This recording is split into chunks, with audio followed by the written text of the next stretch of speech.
special episode today, this week of Legendary Sickos. The season is about to be here. Preseason, as we're recording this, is kicking off pretty shortly, actually, in a couple of hours. And despite the fact, Pat, that you and I have talked for a lot of hours we've talked about best ball, we've never actually done a draft on one of these shows. And so we figured let's change it up a little bit. And of course, both of us have some fun tools, I think, that help us drafts, and we can put those into play and showcase those a little bit, let people see kind of how our draft experience goes with some of these tools, but also specifically fire away at a couple of the higher stakes best ball tournaments that are out there across the land. We're going to see if we can fill these. We'll probably have to just chop it up for a little bit as we wait for people to roll in, but our plan of attack, we'll see how this goes. Our plan of attack is to try to draft both a DraftKings 555 draft tonight and a big dog on Underdog. Those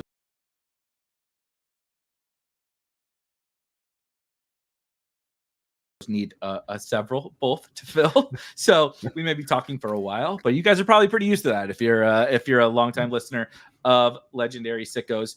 And since we have a couple of minutes, month left to go, I do really genuinely believe like this is the perfect time to use some of these tools. If you're a Legendary Upside subscriber already, you're probably very familiar with the Sidekick. Get to see hopefully a little bit of a version of that when we hop on DraftKings, actually. And then on Underdog, you'll get to see the Draft Hacker from Spike Week in play. And of course, if you are a Legendary Upside subscriber, you can get 40% off of a Spike Week subscription. And like I said, with a month left to go, I really do feel like we're all probably rapid firing drafts. Maybe you're just coming in and you're starting to draft, or you've been drafting all summer and it's time to figure out what you want to do in your remaining drafts for this stretch run here. There's nothing better, I think, than kind of the combination of those tools to help you really optimize your drafts and optimize your portfolio down the stretch. So we'll see if it works for us here in these couple of drafts. But I just wanted to shout that out. And I would say with the tool stuff, like probably the big thing if you're in best ball, right, is that you're doing a lot more volume of drafting than you're used to doing if you're doing redraft. Even if, you've been doing best ball for a few years, but now you're taking on more volume than you used to. That to me is where these tools really shine. You need to keep track of what you've done so you know what to do going forward.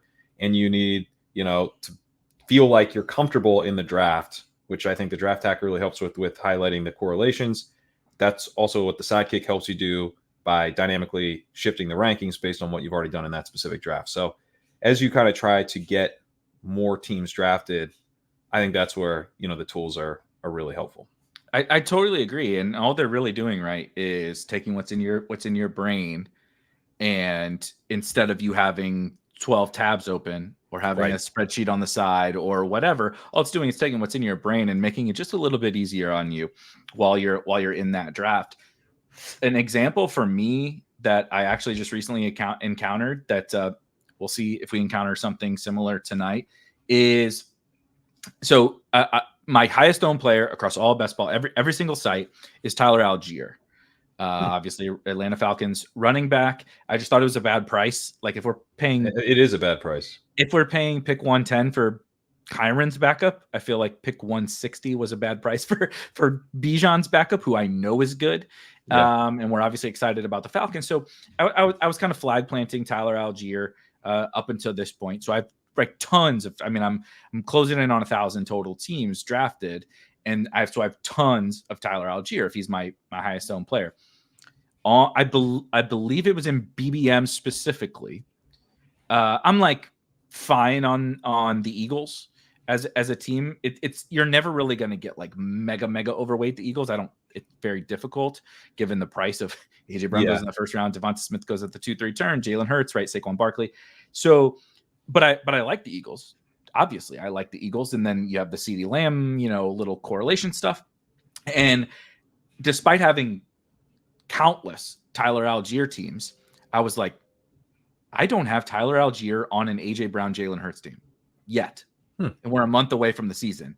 And it was just like, those little things without having some of these tools are just like impossible for you to see. And like with the sidekick also, it's like, it's also impossible for you to see sometimes when you're in the draft, when do I really want to take this like falling quarterback value or this falling running back value? And so like when you combine all of those different things, you can say, you can really put together just a super powerful portfolio that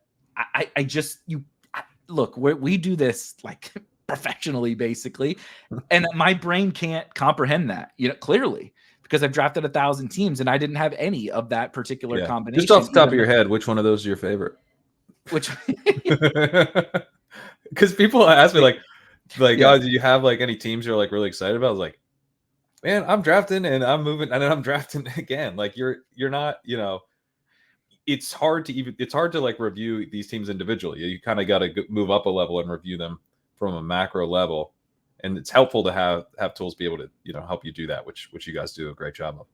You want to know what's crazy about that part too is, so I will definitely post, I fully admit to engagement farming, but I'll post, once a week or something like that. If you get it, a crazy start, like super unique start, somebody falls or whatever. I'm still trying to get one of those fun Puka starts, by the way. I'm 0 for a million in the last. I had a Garrett Wilson Puka start. See, I can't even get that. Good.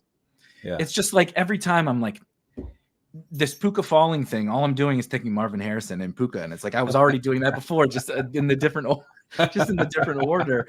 Like just give me one Justin Jefferson Puka team, and I can post it on Twitter and just be like, haha, you guys all suck at this, but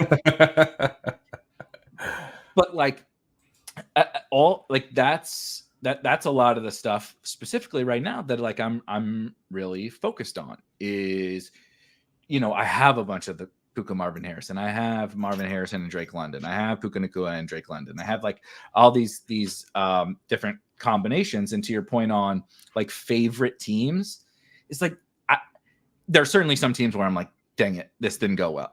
I don't really like this one. But then there's like everything else is just like shades of gray.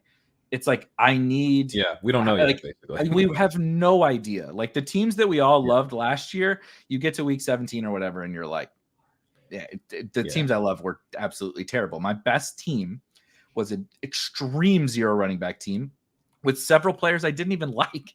Like I had like 4% George Pickens on my best team, right? JSN, I liked him over the summer and he was terrible. So I was wrong. And he was on my, I think he was on both of our best team, at least in BBM. It's like, you can't really predict that. Every team has like a win condition or a story that needs to play out for it to be really good. And so I do think like I've sort of, right. I think that's good point. That's really, to me, where like, are you building good teams? It's really more about, did you create a win condition where this team is awesome? And then, but I think there's some win conditions that don't feel comfortable and people shy away from those win conditions. And, you'll hear about it if you post the teams like that's not going to happen. Like, I know, probably not. You're right. But if it does, if it does happen, oh man, this team's going to be good. Yeah. Those are my favorite teams. I like if people would say, what's your favorite team? It's probably the team that if you post it to Twitter, everybody hates, because so long as you fulfilled what you just said, so long as I created this story, I created this win condition that is something happens in this season and this team is a monster, right? I now have whatever. I have 6 superstar running backs and I have the quarterback 1 and the breakout wide receiver and all that different stuff. So long as I have like that story, like I don't care like how uncomfortable that it is. My favorite story so far from this year is I did get a crazy Jalen Hurts faller on Underdog, and so I got the typical CD Devonta, whatever neighbors or whatever start it was on Underdog, but I happened to get I was actually in one of our wide receiver heavy rooms, and so I was just staying out ahead of this wide receiver chaos. And so Jalen Hurts falls all the way back to me in the 5th round, in like the middle, whatever. Wow. So you passed someone in the 4th with Devonta then. Yeah, exactly. And so it was like, wow. Like let's push it because I'm in this wide receiver. The avalanche. And like, let's put the pressure to everybody else. If I don't get Jalen Hurts, I got Dak in my back pocket, or I think I Terry McLaurin on the team. I got Jaden Daniels in my back pocket. And so I do this, and then like I forget what I even did on the team, but people were just like, I can't believe you ruined that start or whatever. And no, dude, like, I'm telling you, you have to take a screenshot at that point, because yes, there is no team you can do with that start afterwards where people are like, oh man, like nothing's as good as that, no matter what you do. So you have to just capture it and share it and be like, nice little start, huh? Oh, I've stopped. Yeah, I I did post one recently that was a super sick, like unique start or whatever on DraftKings, I think, which is also really really engagement farming when you're posting DraftKings, because like I'm not sure anything is that unique on DraftKings. Like there were people in the Discord posting 4th round Malik Neighbors for a little stretch, and I was just like, God, this is ridiculous. So anyway, did that. I've learned my lesson to like when you draft Daniel Jones, nobody is going to like it on that team. So don't post the full team. Just like 6 picks. Even Joe Shane would be like, yeah.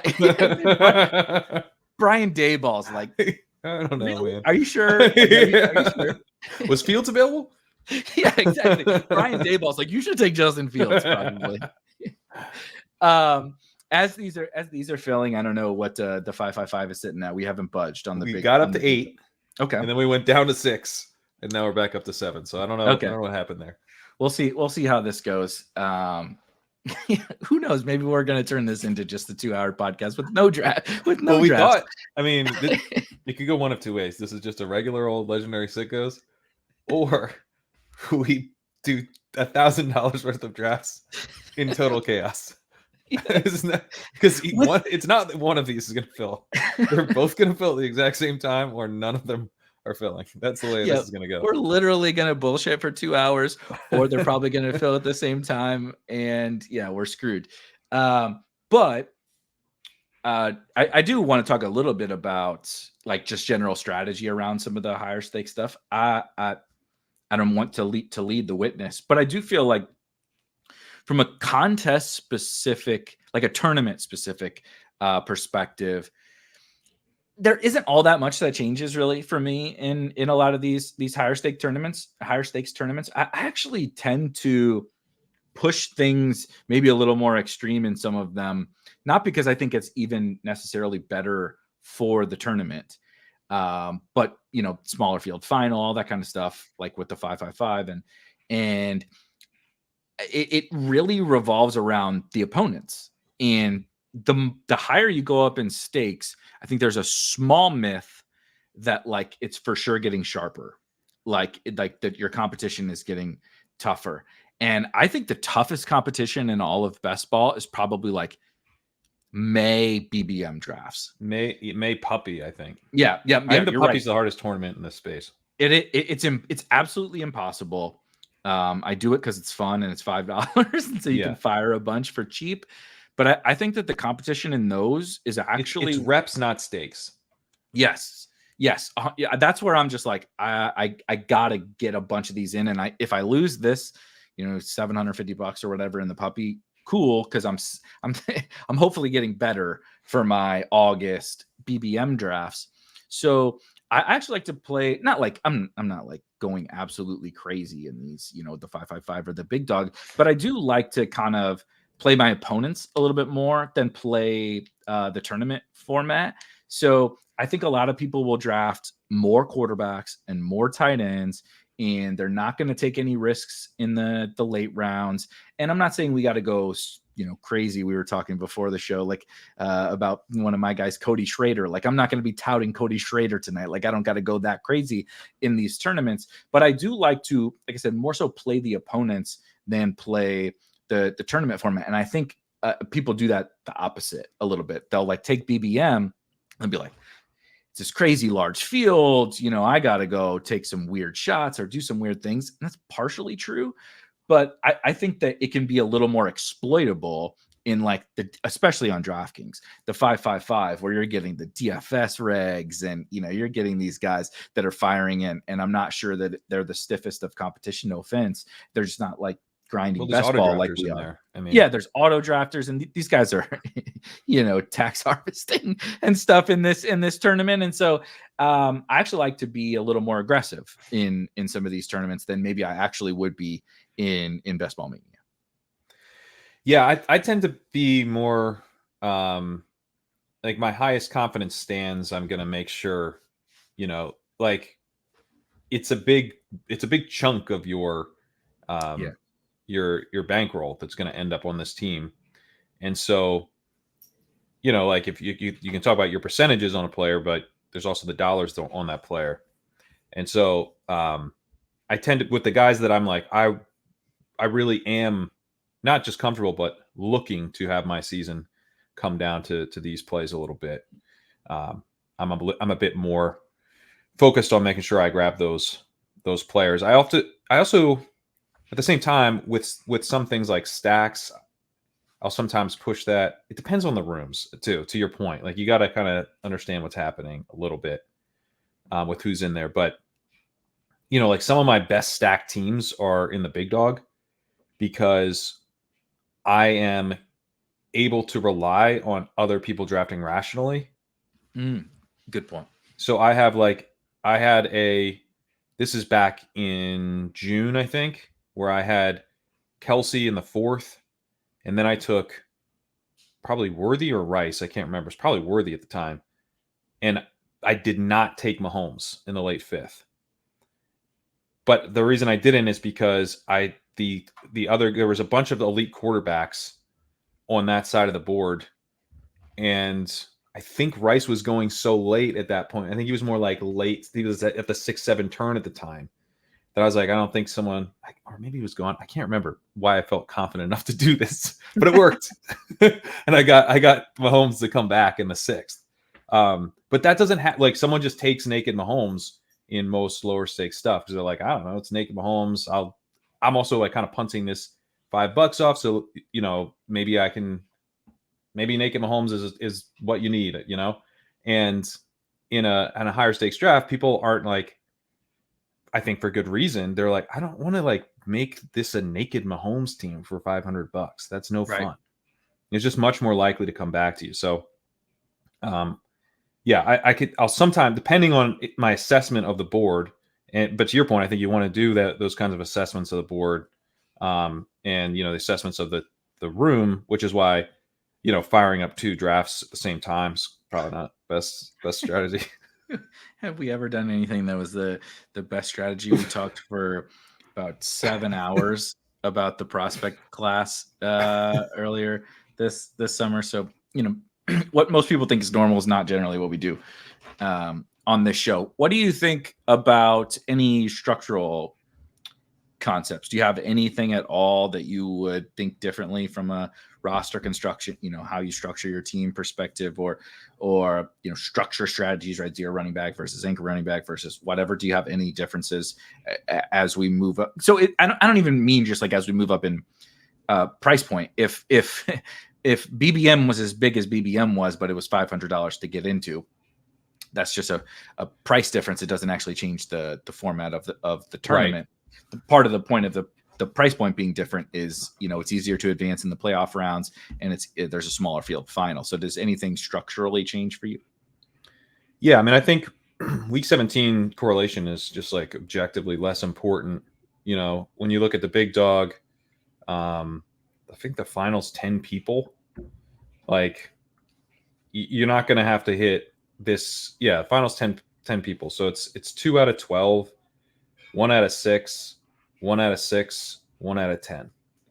So, it's difficult to advance still, but, and it's more difficult to advance in the playoffs than it will be in the regular season, even though it's 1 out of 6 versus 2 out of 12. It's the same thing, but those teams are going to be really good. Yep. Those teams are going to be league winning teams. So you're still going to need high scores to get through, but it doesn't need to be, it's not going to be as hard. And then when you get to the final, you don't need to hit the absolute nuts. And if you, fall a little short of that, second place is $100,000, third place is $80,000. So it's like you could kind of do like 90th percentile outcome in the big dog final is a much more comfortable to shoot for that. So, going with the game stacks, where you're stacking on both sides of the game, that actually creates a little bit of downside. If that game doesn't go off, I think still stacking your teams makes a ton of sense. You still want to be able to, with one thing that you're right about, adding a lot of roster spots, a lot of points to the roster. I think quarterback, running back stacks are interesting. I do take a little bit more of the elite quarterbacks, especially like on DraftKings. I'm like, how it can go on there. Like, people do some weird stuff. You don't want to get locked out. So I'll kind of break ties more to getting quarterback taken care of. But I think in general, elite quarterback's a little bit more interesting to me in this type of format. I think elite tight end is a little less important. I still think it's important. It still can be very helpful. You get like a tight end spike week in week 15. It's still really going to help you be that one team out of 6. And it is a difficult thing to achieve. And you might end up in a pod with someone else scoring a ton of points. Like, you might end up needing kind of a high score. Yeah. So getting that elite tight end week would be pretty big. But elite tight end is not an advance rate strategy. It isn't really like hurt your advance rate, but it doesn't really improve it. It's more of a playoff strategy. So if advance rate is more important, which, it is, because the playoffs are like easier to get through. So then advancing to them is more important than the strategy that only helps you in the playoffs to be slightly less important. So, as far as the early rounds go, kind of normally I'm more elite tight end over elite quarterback, and that shifts a little bit. That's a really good call. Both those things, like you mentioned with the week 17, like correlate, like from a bring back perspective. I do think it gets lost a little bit. And we've talked about this, and plenty of other people have too, but just in general, why does anyone ever give a shit about, pairing CeeDee Lamb and Devonta Smith on the same team when it comes to week 17 and something like Best Ball Mania? Is because we're shooting for this, like we need to beat 500 people. And so when you think about how you need to beat 500 people, you need a crazy outlier outcome. You need something happens. Last year, the stupid ass Lions linebacker doesn't tackle Dak Prescott or whatever on that. He blitzes, he comes free, and he just like puts his hands up and lets Dak. It's like fucking practice. He like, did Dak have a red jersey on or something? And he just and then CeeDee breaks loose, right, for a 90-yard touchdown. Yeah. And it's like in the second quarter, and it's like, okay, so CeeDee is like, you want him already. You already had to have him to get there, and then that's what's so interesting about these finals is CeeDee becomes he's very binary. He's either going to be absolutely necessary or a huge, like, you wish more than anything that you somehow squeaked in without him, because he becomes this huge leverage point, and then he just was necessary. You just had to have him. Yeah, and as someone who had Amon-Ra Waddle at the 1-2 turn in the final, I can tell you that yes, CeeDee Lamb is quite necessary. Finishing 12th with 11 CeeDee Lamb teams in front of you. I can tell you that he was extremely necessary. And sorry for the pain there. Yeah. You finished higher than me, and I had CeeDee. No, we also got the same amount of money back. So, even I beat Pat by like 20 points. I'm like just fucking the sun run of Thacker Rain continuing for a couple of years. Just like you said, twisting the knife. But I'm just playing the fly structure, man. but it is really true. So then when you think about in a huge final where there's, and again, like you said, it's really hard to get there without like some of these guys. Like we talk about guys you need in week 17, but they're also, it was kind of not this much because obviously I didn't have either of them, but like I sun ran to get to the final of Best Ball Mania without either Christian McCaffrey or CeeDee Lamb. That was like really, really rare. You basically needed Christian McCaffrey, so you needed to draft in the top 3, or you needed to pick at the 1-2 turn with CeeDee Lamb. If you like, Justin Jefferson was awesome when he played, but he missed a lot of games. Tyreek Hill was awesome for like 13 weeks, and then he wasn't, and then the Dolphins, it got cold outside, and so the Dolphins were not so good, and Jamar Chase wasn't very good, et cetera, right? It was really binary between the first round, ultimately you kind of wanted one of those. You could survive maybe like I did with Amon-Ra, but you really needed one of those two guys. So then once you think that through, it's like, all right, I need CMC or I need CeeDee Lamb. If CeeDee Lamb is the one out of those two that I need to have in week 17, what's happening in that game for him to be the man? Either what happened this year, Cowboys go nuts, right? Because of him. He's 90-yard touchdown, 15 catches, just dominating the Lions pass defense. Or the opposite can also be true. His opponent, the Lions, are going nuts, forcing CeeDee Lamb to get a ton of catch-up targets, right? Because they're down by 20 or whatever, like kind of like the Cowboys. I know it wasn't CeeDee, it was Jake Ferguson. But in the playoff game, the Packers just laid the smackdown on the Cowboys, and Jake Ferguson, what did he catch? 3 touchdowns? Two for sure, right? Was it 3 in the playoff game? I think he had 3 in the playoff game. Yeah. So like, right. That's like, well, how did that happen? Because Aaron Jones just dunked all over the Cowboys, and Romeo Doubs dunked all over the Cowboys. And so guess what? Jake Ferguson catches 3 touchdowns. That's what you want in like this crazy big field final. Can anyone predict that? No, God, no. And like, would I project that to ever happen? No, but I want these outlier outcomes because you win with outlier results in these tournaments. But that's a 500 person final. 10 people, like, I don't really care that much about that. Can it be a tiebreaker? For sure. Like, for sure, it can be a tiebreaker. I'm not like fading Devonta Smith on CeeDee Lamb teams in the big dog or in the DraftKings 555. But like there's 10 people in the big dog final. There's, I think, 30 something in the 555 final. It's like that's the Thunderdome or whatever size on a Sunday. You don't need the nuts. You just need to have good enough and beat your opponents. And so I agree with you. I don't force a lot of the week 17 stuff, but I also don't force like players. Like, even if it maybe could take me to a slightly different structure or like a, exactly how many positional allocations of each one I would take. I'm not taking I'm not saying don't take Johnny Wilson or whatever on your CeeDee Lamb team, but if you don't like Johnny Wilson and you prefer Bo Melton or you prefer Andre Yoshivas or whatever, Tez Walker, if you're like, that's my guy in round 20 and that team, like, you don't need to just like, oh, I got to side with the correlation in the DraftKings 500. No, dude, take, if you have conviction about that guy. If you don't have conviction, who cares? But if you have conviction about someone back there, or like you're like, man, I'm underweight that guy, I want to have more of him. No, take that guy in this tournament. Whereas in BBM, it's kind of like, I do really want to play for that kind of crazy outlier outcome. Yeah, no, I completely agree. Like, this is a tournament or tournaments where you get down and you're like, I got some rookie wide receivers.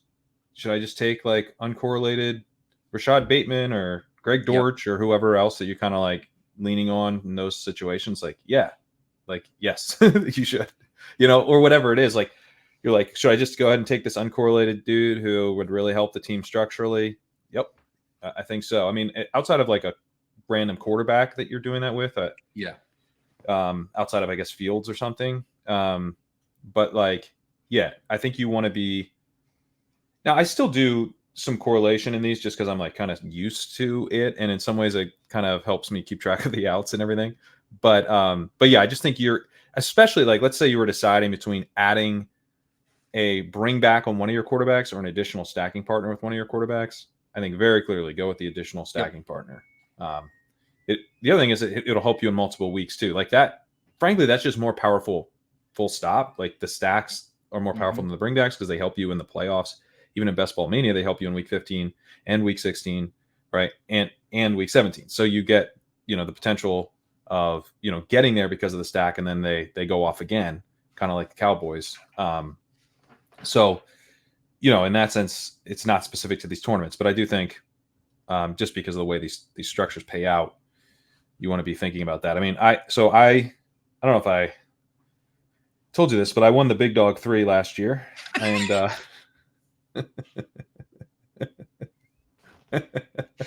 Big Dog 3. Big Dog 3 champ. This is like Fast and the Furious 12.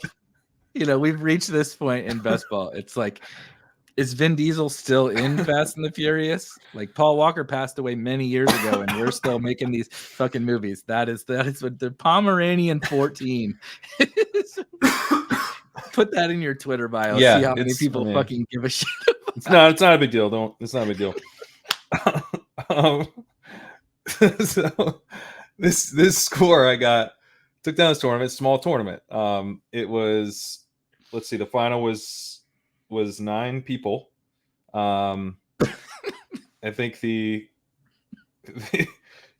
I'm not scoffing at it. It's just funny. The total entrants were 432. So it was truly like a small field tournament. And I actually honestly really like these tournaments. They'll get released. Like once we get real close to the season, they'll just kind of release stuff that will fill, like they need to fill in like a couple days. I actually really like these. These are probably my favorite. But I had 169.74 points. So that would have, I just checked on Best Ball Mania, that would have squeaked just ahead of you in 11th place. That's impressive then. But we would have gotten paid the same because I got 11th place. So 15 grand or whatever. Yeah, big score, but not big enough to have made noise in BBM. Mm-hmm. I also finished 3rd in the Bulldog 2, a very prestigious tournament. And and the Bulldog 2, I scored 139 points. That barely would have gotten into the top 150 in BBM, but it was enough for 3rd place. And it was almost 2nd place. It wasn't until the I think a Jaden Reed touchdown. By 2 points, I dropped down from 2nd place on I think the last Reed touchdown. So that one, the guy who scored 2nd, 141 points. I mean, that's a good score, but it's not like an amazing score. So it just does show you like it's a lot more important to get to the final in these. You still need to play for the final. You still need to play for the end of the season. Like a lot of the tactics that we use to do well in the final just are good tactics generally, but it shows you don't need the nuts. So playing for those huge game stacks, definitely less important. Yeah. Those players that we want to target are really just like best ball tactics. Like they have nothing to do with any of these, right? The rookies and the late season and ambiguous situations and all that kind of stuff and upside profiles, like all that stuff is just like a best ball thing. I would draft those guys in a best ball cash game. Like exactly. I'm taking Jalen McMillan over whatever route runner veteran or whatever that's available at pick 175. Like, because it's just a better pick in this format than the alternative is.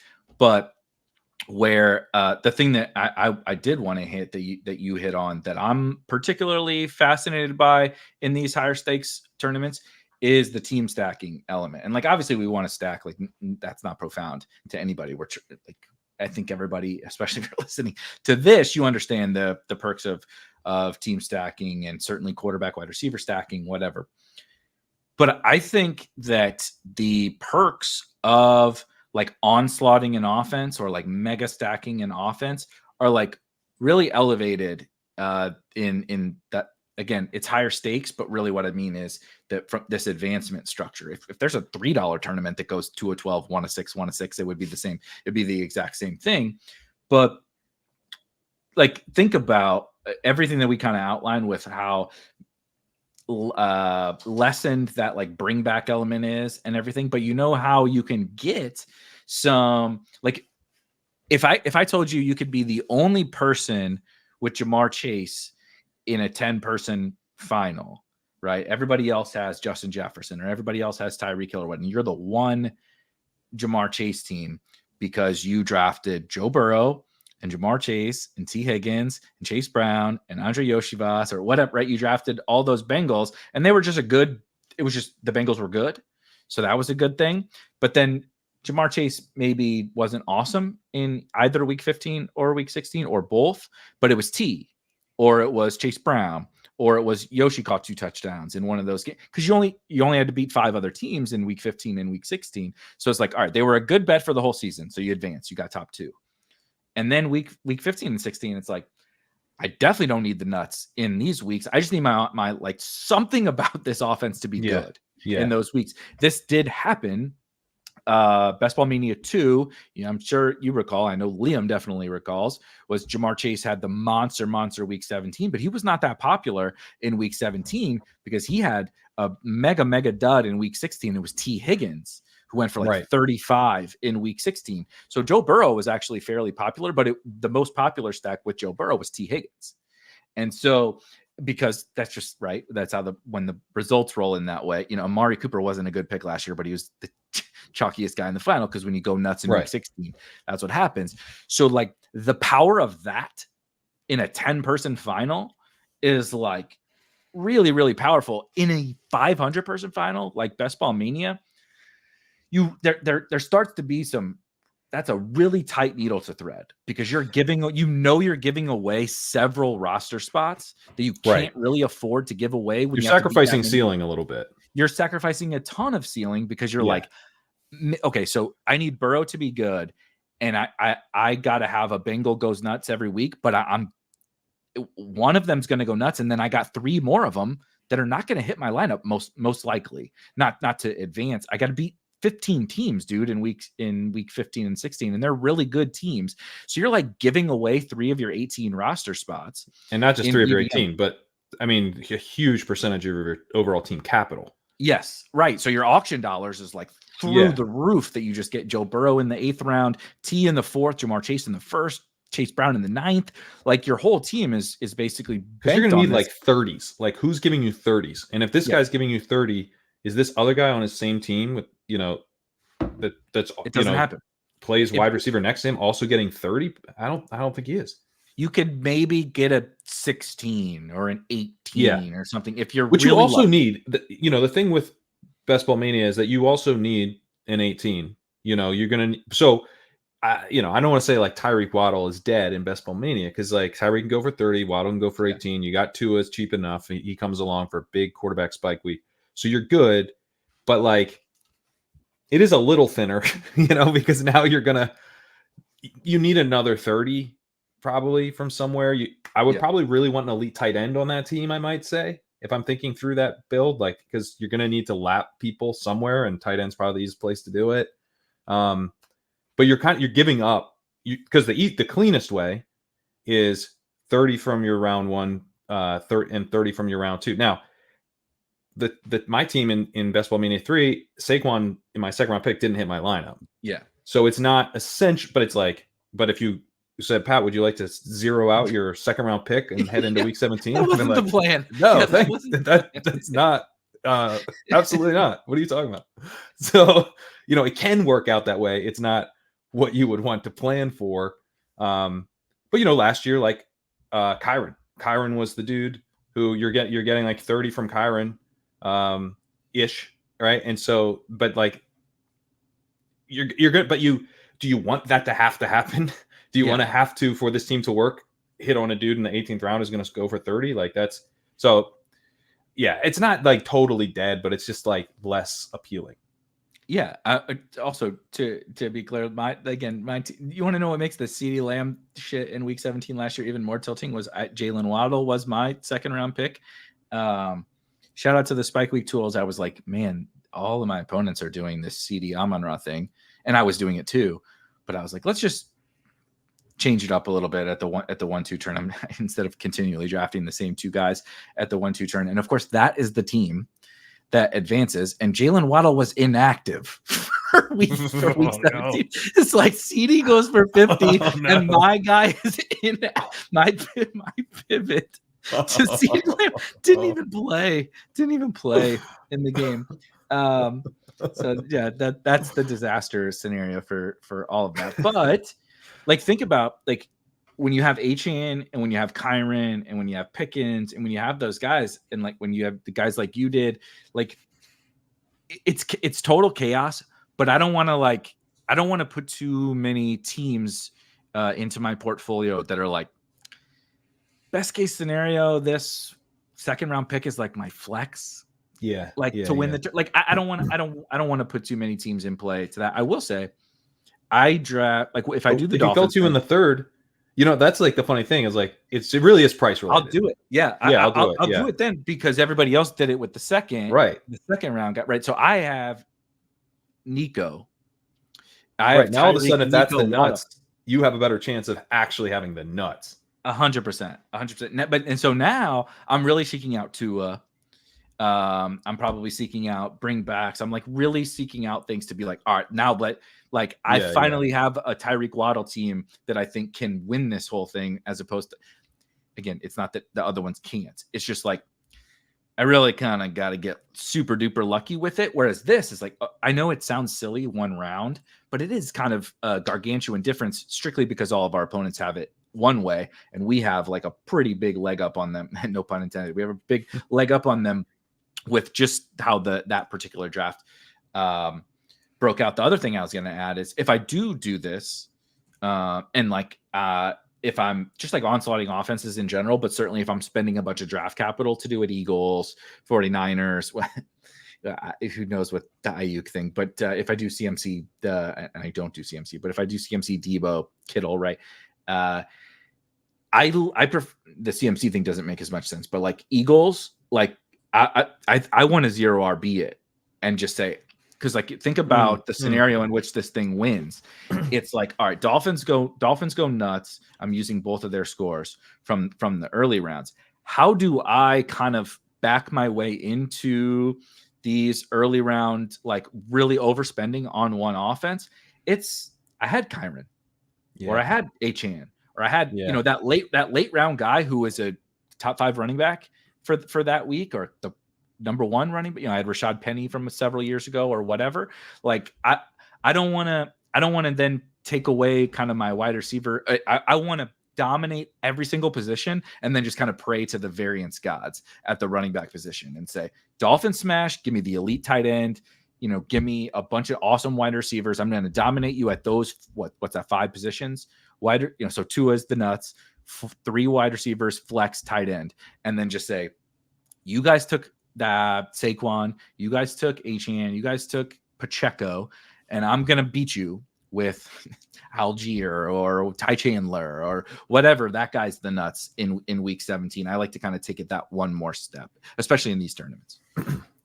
I like that. And I think, I wrote an article last year called Drafting Like You Have a Time Machine, where it's like, you got to go into the future and see this team, right? And imagine like now, what are you like looking for to add to this team? So like, that you found this awesome running back hit. If you knew that for sure, like you just watched it happen, the Thursday night game or whatever played out, and this this is FFPC week 1 is what you're outlining. No, I mean like what the first games of week 17 are kicking off, and you actually are seeing banked. This running back not only was great all season, but is just put in the performance you need to actually take down a tournament. Wouldn't you be like, yeah, the Dolphins going off this week would be nice. Like that's another bet I'd be comfortable adding to this. So I like how it does sort of fit very naturally, where like you're betting on this. I'm going to put a lot of firepower into this part of the draft where we've gotten big hits at running back, and that's going to work. I'm going to find somebody that's going to be amazing for the price, and the team is now built around them, and a highly correlated, even if it's expensive bet around that pick makes more sense. Where we know that, like, if you were saying, Jacoby Myers is going to carry this team, like, it's like, what? He is? How? Like it's not the type of bet that's going to yield, this massive win. It's more like Jacoby Myers would help you fill in wide receiver points, and your massive wins are going to be the early round running back. So like, each construction has sort of these outcomes that it's essentially betting on, and so I like that pairing a lot with your running back and more expensive correlation. And onslaughting, right? I think I did this. This isn't as expensive, but it's still like not super cheap. But I did this with the Packers in the last 555 that I did. It was, and I've started to sprinkle a little bit more of this guy, but I really don't love Romeo Doubs. The price is kind of awkward. Yeah, it's awkward. And every time I'm like, yeah, no, you know what? I'm in. It's like, great. He's 5 picks more expensive. I'm like, I can't. I know, because he keeps playing all the goddamn snaps in camp, and I'm just like, I would like to like not have zero of Here's him. an idea. How about Dobbs or Wicks drops in price? One of the two. You guys pick. I don't care. Yeah. When are we going to get the Wicks drop? If Dobbs is going up, can someone let me? Don't worry. Christian Watson also hasn't risen a round and a half. That's not almost happening. Broke his leg in practice the other day. I'm like, anybody who has a cold or a boo-boo in camp falls like 2 rounds. And Christian Watson actually did fall. He missed 1 day of practice and he is falling. If we get this DraftKings to fill, that we might be talking about Jaden Reed, because he is we got up to 11 at 12 there for a minute, and then we're back down to 10. Damn it. Where are we on the big dog? We still need 7. We've advanced 45 minutes, and 2 people have joined the big dog. So we got a shot at the 555 here, hopefully sometime soon. But hopefully we're getting close. One of our guys, M Sauce, in the Discord. Is it M Sauce or MSOS? I always say MSOS, but M Sauce. I don't know. You got to correct us after you listen to this, because I have no idea. M Sauce sounds badass, so that's what MSOS. I hadn't actually thought about it that way, but he's trying to max the 555, and so when we put out the bat signal, he'll hop in there right away. But he's on vacation this weekend, so we can't get one of our regs in here to come fill it, but. Hopefully, sometime here in the next little bit, we'll get this baby filled. You guys are probably pretty used to us rambling for quite a bit, but no, the Packers are kind of one of the more polarizing offenses, I actually think, and they're a good example of like a one of these. Hey, if you're out on the Packers, draft more best ball teams. Seriously, like the price. I think everybody's in on the Packers. But what's nice about the Packers is I don't like Josh Jacobs, so it makes it a little more simple for me to kind of construct like a big Packer stack, or really any Packer stack. Jaden Reed's my favorite, and he's the most expensive wide receiver. But I'm cool with Christian Watson. I'm like lukewarm on Dobbs. I like Wicks, but like. I like Marshawn Lloyd's price. If you force me into Musgrave or something, Kraft is back at practice. Like if you're in an absolute total panic or something and you need a second or third tight end, Tucker Kraft, I don't think it's totally crazy. So the Packers are just like one of those offenses to me that I really, really like, again, in all formats, but in the higher stake stuff, there's something to be said for me for an offense. I'm like, again, assuming health, we always have to do that. But like, so long as Jordan Love's healthy, like this is a good offense, dude. Like there's talent for days on this offense. Like true. Dude, they could lose 2 wide receivers in the offense and still be good. Name another offense where 2 of their starting wide receivers could get hurt, and you would be like, yeah, they're fine. It's totally fine. But like if Christian Watson and Romeo Dobbs get hurt, maybe I don't know how I feel about Jay. He's kind of their baby Debo. But they kind of need him. I think they kind of need him. But like if Christian Watson and Romeo Dobbs get hurt and it's just Wicks and Bo Melton playing all the snaps next to Jaden Reed, like they're good. They're fine, and they're not the Chiefs, but like they're totally fine. Like I think the Patriots would be probably about the same. Yeah, definitely. That's exactly how I feel about the. No, it's just like that's how the market feels. What's the difference? And Brissett, May, Javon Baker, how the market feels, because they're all free. I know, because they're fucking stuck, because their offense is goddamn terrible. It's the worst offense in the entire NFL. But and yet, you want to know what's messed up about the Patriots is, so one of my big things that I am like, I struggle with it, but also it's kind of a pillar to how I try to play best ball, is like finding those situations where the market is like, and I know you're doing with I'm preaching to the choir, but where the market has just said like, this team sucks. Yeah. Or there's nothing useful in this offense, or there's no other, right? We're going to take Jonathan Taylor in the second round, but we don't want any other Colts back. It's like, that doesn't make a lot of sense, right? Now Will Shipley gets taken, but like Saquon Barkley is a second round pick, but we don't want any other Eagles running backs. And like when there's those situations, I really try to pounce. Like I'm just like, the market is, I think, wrong about how they're analyzing this whole deal. And the cheap offenses are like one of the easiest ones. But then it's I just watched Talladega Nights again the other day, and I'm like, I got a pretzel in my head with the Patriots, because it's like, if they are actually good,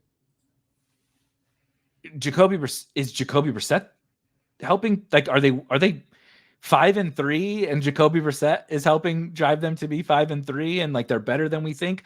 Or are they terrible and they turn the keys over to Drake Maye and then they're just a little better because I like Drake Maye? You know what I mean? It's bizarre because I like betting on the market being wrong about this offense. But then, like, if the market's wrong about the Patriots, how does it like actually play out? You know what I mean? Yeah, but I mean, for me, I mean, you know how I feel about how the markets work. But I would say the first way to think through it is, how is the market wrong about this team at the end of the season?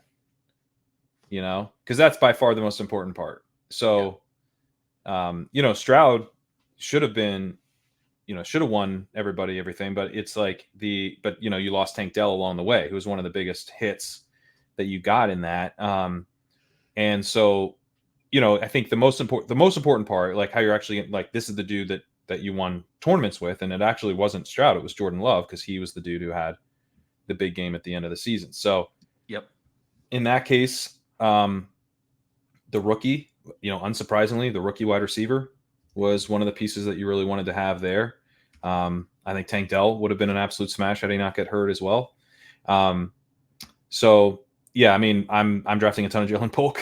You know, I think Jalen Polk is kind of the obvious way to play it for the end of the season upside, and you don't have to worry about him not starting. Javon? What are you doing with that? I'm drafting him too. Yeah, I'm drafting him too. He's so cheap, 17th, 18th round. Like, and he's gotten some good buzz. Like, there's been some stuff that's like, you know, growing pains, but some of his growing pains are like, he got up after like a sick catch and like spun the ball, and he hadn't been like tagged down, and they're like, oh, that's a fumble. He is I don't know if he's got the talent to be a superstar wide receiver in the NFL, but he's definitely got the personality to be a superstar wide receiver in the NFL. He's an interesting fella. Yeah. He's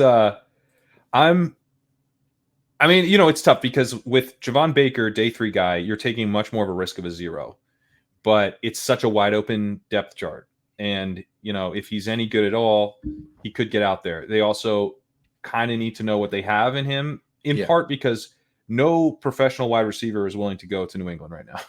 Yeah, like, Brandon Aiyuk just told him to fuck off, even though they were like, dude, Brandon Aiyuk is begging anyone to give him the bag. The Patriots said, here is the bag. And he was like, never mind. Not that bag. I'd rather go play with Russell Wilson and Justin Fields. Why not the bag? It's the biggest bag. Crazy. Yeah. Absolutely crazy. He's going to end up back in San Francisco for less money than go to the Patriots. That's crazy. Yeah. So, but you know, if you are the Patriots, it behooves you to figure out which wide receivers who have agreed to play for your team are willing to play for your team. You know what I mean? It's important. What about the other guys? I take some Kendrick Bourne in part because you know, if he hits, he'll be in the end of the season. So I think he kind of fits that. The rare veteran end of season play. Yeah. Yeah, exactly. And I mean, obviously, I take a lot of Drake Maye because I think at the end of the season, that's the way. If this offense surprises, then it's going to be through Drake Maye at the end of the season.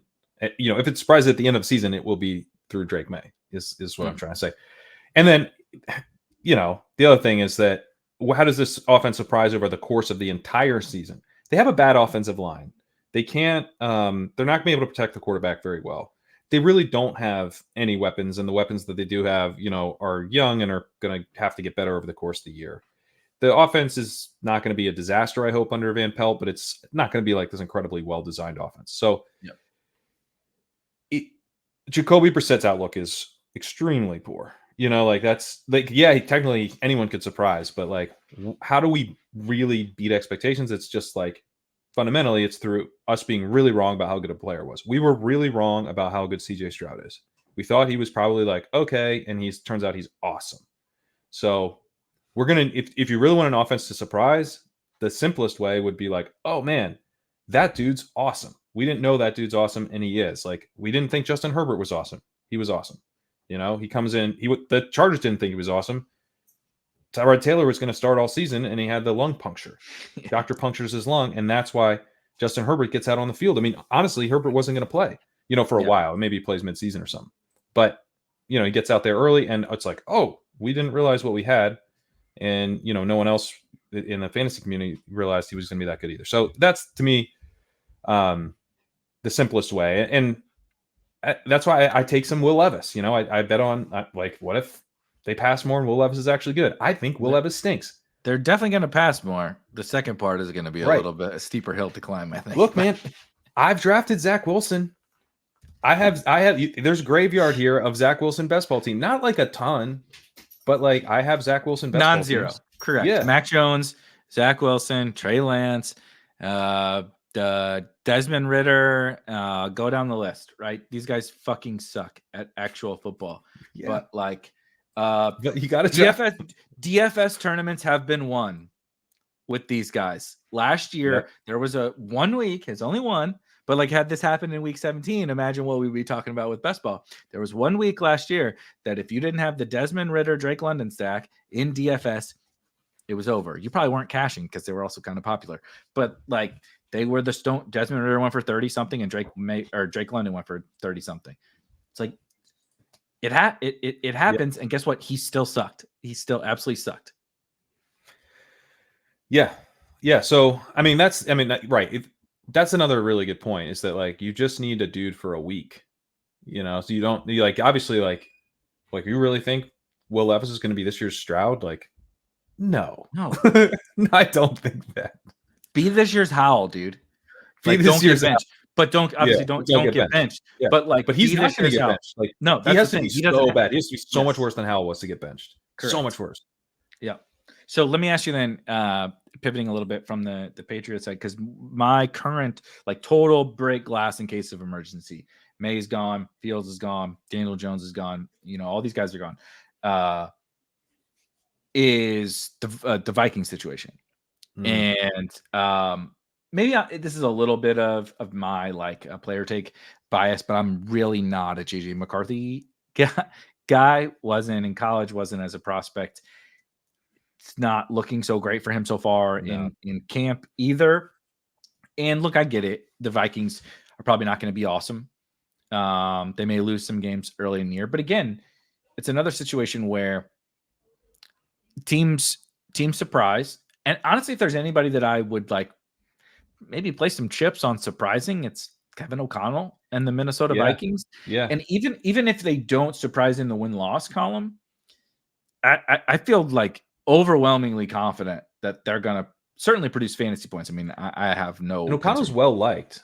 You know, he's a sharp guy, but he's also, you know, I think well liked by his players. I think he finished pretty high in like one of those polls of like who would you want to play for other than your own head coach, I think. I think he's a great offensive mind. We always talk about Shanahan and McVay and stuff. I think he's in that class. And he was getting production out of like bad quarterbacks who just joined the team. You know, Dobbs or whatever, and Dobbs and Mullins. Yeah. So I mean, we know he can do it. Like that, it's a good point. I haven't really taken Darnold at all. I've taken McCarthy just a little. You want to talk about an eliminator ass pick? Sam Darnold. You want to survive for a while until they finally, you know, are out of the playoffs. It's like, dude, Nick Mullins puts up fantasy points. You want a last round quarterback to pair with whoever, you know. I'm taking Sam Darnold in the eliminator specifically, but I'm like, that's where my brain starts to go crazy. Is like, if I think that this guy's going to score fantasy points, are we live? We're live. Let's go. Oh God damn it! I knew we were going to be on the back half of this draft. So this is not live yet. This version of the Sidekick, but we're going to be launching this as a beta in just like, honestly, I'm hoping like a day from now. But we'll have to. We have to see. There's like a couple things we're waiting on to get this actually out to the people. But hop in the Leg Up Discord, and updates will be there. I'll make sure and put a link in there. And then I have I uploaded the Spike Week rankings as well. Oh, so nice. We got the custom rankings here. and we and got these. the I'll fully admit, why we're recording this today is because I'm heading out of town. We're going to wine country this weekend, and it's my first. Also, I don't really like wine, but shout out to it. It's the FanDuel DFS nice live final this weekend. So that's why we're recording today, and I'm behind on rankings updates. So Josh Downs is too high. I'll tell you that much. I'm trying to run down the list. There's a handful of guys that will navigate with the ranks over here, but I think we'll be all right. Yep, and you can toggle back and forth so we can kind of see where the differences are, or just ADP you can do. It's all the same in the beginning. So we're picking out of the 110. I knew this was going to happen, Pat, because I did a bunch of DraftKings drafts today and this last week. And I'm running hotter than the sun on like top 5 picks. It was like every draft I entered 102, 103, 103, 103, 105, 101, 101. And I'm like, at a certain point, I was like, do I need to like stop taking CD? I'm gonna have 25% CD land on DraftKings if I don't stop taking them. But the back half, especially with Puka banged up and falling, what have you been doing? I've been taking Wilson more at 110 just because that gives you the chance to take Puka if he comes back around. And, so I'm just basically taking Wilson or AJ Brown and then praying Puka comes back. Yep.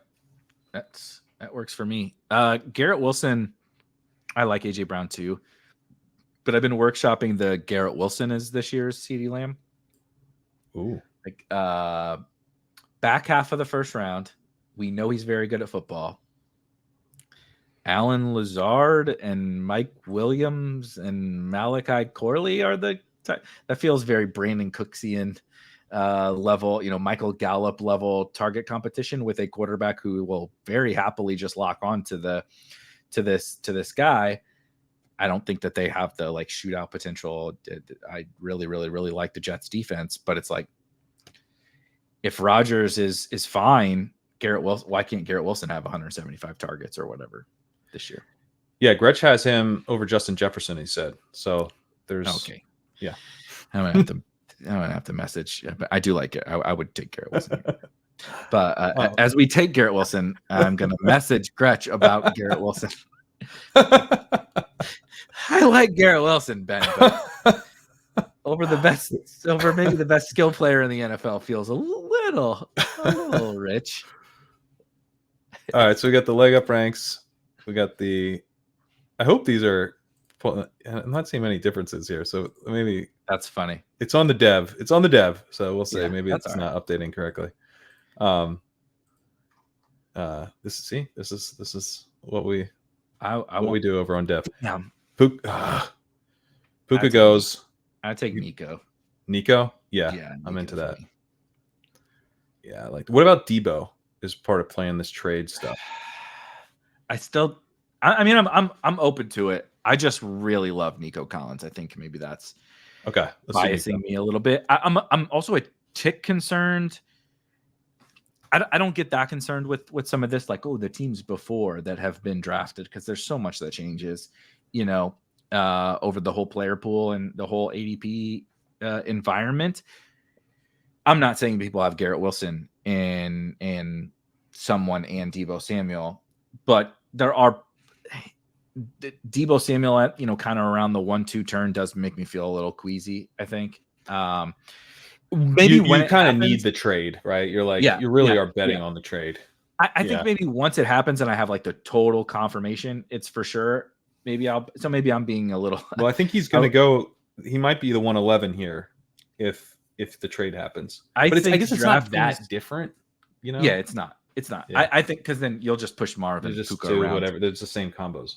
Yeah, exactly. Yeah. Like, did we talk about this at the beginning or before we started recording? That I keep trying to push damn Puka Nacua, or I'm getting in DraftKings drafts to get Puka. I'm like, get me the falling Puka just once.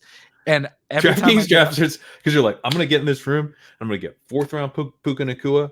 I'm gonna I'm about to get CeeDee Lamb and Puka Nacua, baby. And like, this is going to be the greatest thing ever. And then I get the 111 every time. And then DraftKings is like, nope, what you're going to get is no quarterbacks by round 13. Yeah, you're going to get the same Marvin Harrison and Puka Nacua combo you already fucking had, just in the opposite order. And also, we're not going to give you any quarterbacks. So come on down, Daniel Jones, to this unstacked Daniel Jones to this team.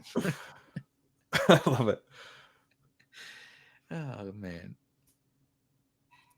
So here's another thing that's interesting to me is man, neighbors went early here, huh? That really sucks. Yeah, it's sharper draft. I think he wasn't going to fall back to us, but he is usually more like a 304, 305 or something on DraftKings, which is another great reason to play DraftKings. I do struggle in the back half here though. Of Aiyuk's falling a lot, as I think he should. Yeah, I don't love. I guess Aiyuk. I mean, we talked about this on the rankings pod. Daniel Raz made a good point. Where it's like you're getting with Aiyuk, if he doesn't get traded, he moves up a lot. So you like, there's this, what we think's going to happen doesn't happen. Remember Cup and JT last year when they got hurt? Yeah, it was like exactly. You had a small little window to buy them at this crazy discount. Yep. There goes DK. I was kind of hoping in vain he fell. Man, tough room. We have the Nico correlation here. If we wanted to go, do you prefer Diggs or do you want to wait? Because Tank might be also available. That's true. We could go Flowers. Do Zay and then try to get Tank and build that out that way. Let's do that. I like that because then we could get. It's possible we get Diggs coming back anyway. Right. Yeah. And it's possible you get. Well, it's likely you get Stroud comes back, and now he's much more expensive on DraftKings. As would be expected. I think we'd need 6th round Stroud. But like, dude, it's not absolutely insane that Andrews falls back to the late 5th. His ADP is like 54, so it's not absolutely ridiculous. So I do like to like play around with that game when I have the Texans guys, because on Underdog, obviously, that's totally impossible, right? But on DraftKings, you kind of never really know how it's going to shake out. 555 is a little bit different, but still. We just immediately started doing a game stack, by the way, after we talked about how game I know. Stack Don't. But to be fair, I just like both of those. I would draft them. So we okay. So this is interesting to see to see what the sidekick is doing with the quarterbacks at the top. Yeah, it's pushing up the quarterbacks. I mean, I think that makes sense. Would you be Lamar or Allen if we did go quarterback? Because we Lamar. I would be Lamar too. Yeah. Especially given what we talked about with the game stacking over plus we have both. So yeah, it's just, I mean, I have Allen. I'm sure you do. I have Allen ranked ahead of Lamar, but the moment you put Zay on the team, it just, right, as you saw with the sidekick, it's just, it becomes a 1-2, 1A, 1B conversation, and I personally side with the correlation side of things. I mean, you're seeing the quarterbacks just go off there 3 in a row. So I think everybody kind of agrees. The whole market kind of agrees. And it's, I mean, even though it's 555, I do like having the elite quarterback more. First of all, as I said, I like having the elite quarterback more on the high stakes stuff. I also like having it more on DraftKings, regardless of the tournament that I'm in, because it gets weird sometimes, man. It just gets so weird. I take them a lot. I take we were talking about earlier, like especially with the higher stakes stuff, how I draft like a lot more zero running back, but even like some extreme, like very extreme zero running back. And that actually it's not even so much that I mean, I do love it because I'm a psychopath, but like the getting out ahead of the quarterback stuff and never sweating it and never being like, God, I need Kirk Cousins to fall back to me at ADP. And like it never happens. And then you're scrambling and it ruins the whole last 7 picks of your entire draft. And I just like that comfortability. No one's arguing that these guys are bad picks. They go there in every single draft. So there's clearly like just a general reason to draft them. And then just getting out ahead of what could be a total disastrous room. And also capitalizing on, I think ADP is just straight bad on DraftKings. So like the issue with it on Underdog is like, you may not recover. Like you may not recover from too many detours early on. I never feel that pain on DraftKings ever. Like even in sharper rooms like this one is, I never really feel that pain of like, I can't dig out of this, with wide receivers, tight ends, whatever. There's so many options and there's so many ADP like values based on how I think the player should be ranked. I feel that same way where you can be way more loose, but you can also like on Underdog, I rarely feel like, oh damn, like I'm about to dominate this room with my wide receivers. Like I almost never feel that way now. Right. You can feel that way on here, which is it feels good to get back to like, especially on PPR, where you're like, I'm gonna be able to, just absolutely dominate the flex and the wide receiver positions. Because you just get so much more. It's like the late round 7, round 8, round 9, actually having receivers that you want to take there. Yeah. Yeah. I mean, Xavier Worthy's ADP is like in the 70s on DraftKings. He goes in at the 4 or 5 turn on every other site. It's like that's just one example, but there's tons of those kinds of examples. Tank Dell, I know why I was like, let's push it and try to see if we can get Tank is because literally earlier today, I drafted out of the 101 and Tank fell to the 4 or 5 turn. Oh my God. Like these guys that we're like, I'm more interested in Tank at the 2-3 turn on Underdog than I am. Like the 4 or 5 turn is just like that's ridiculous. So, there's just so many of those situations. Damn, Keenan too. Keenan we got by ADP. I don't think we're looking at Stroud here. No. Mixon. Yeah, I think we grab a receiver we like because Pitts is interesting, but we have Kittle too, and one of these guys has an elite tight end already, so we'd get one of them. Do you have a? Yeah. Who do you like? Godwin, wide receiver. Jaden Reed's maybe my favorite wide receiver, but I'm cool with Godwin too. Either you pick one of those. I just threw Godwin in. Yeah, it's fine. I like him. I like him better on DraftKings too.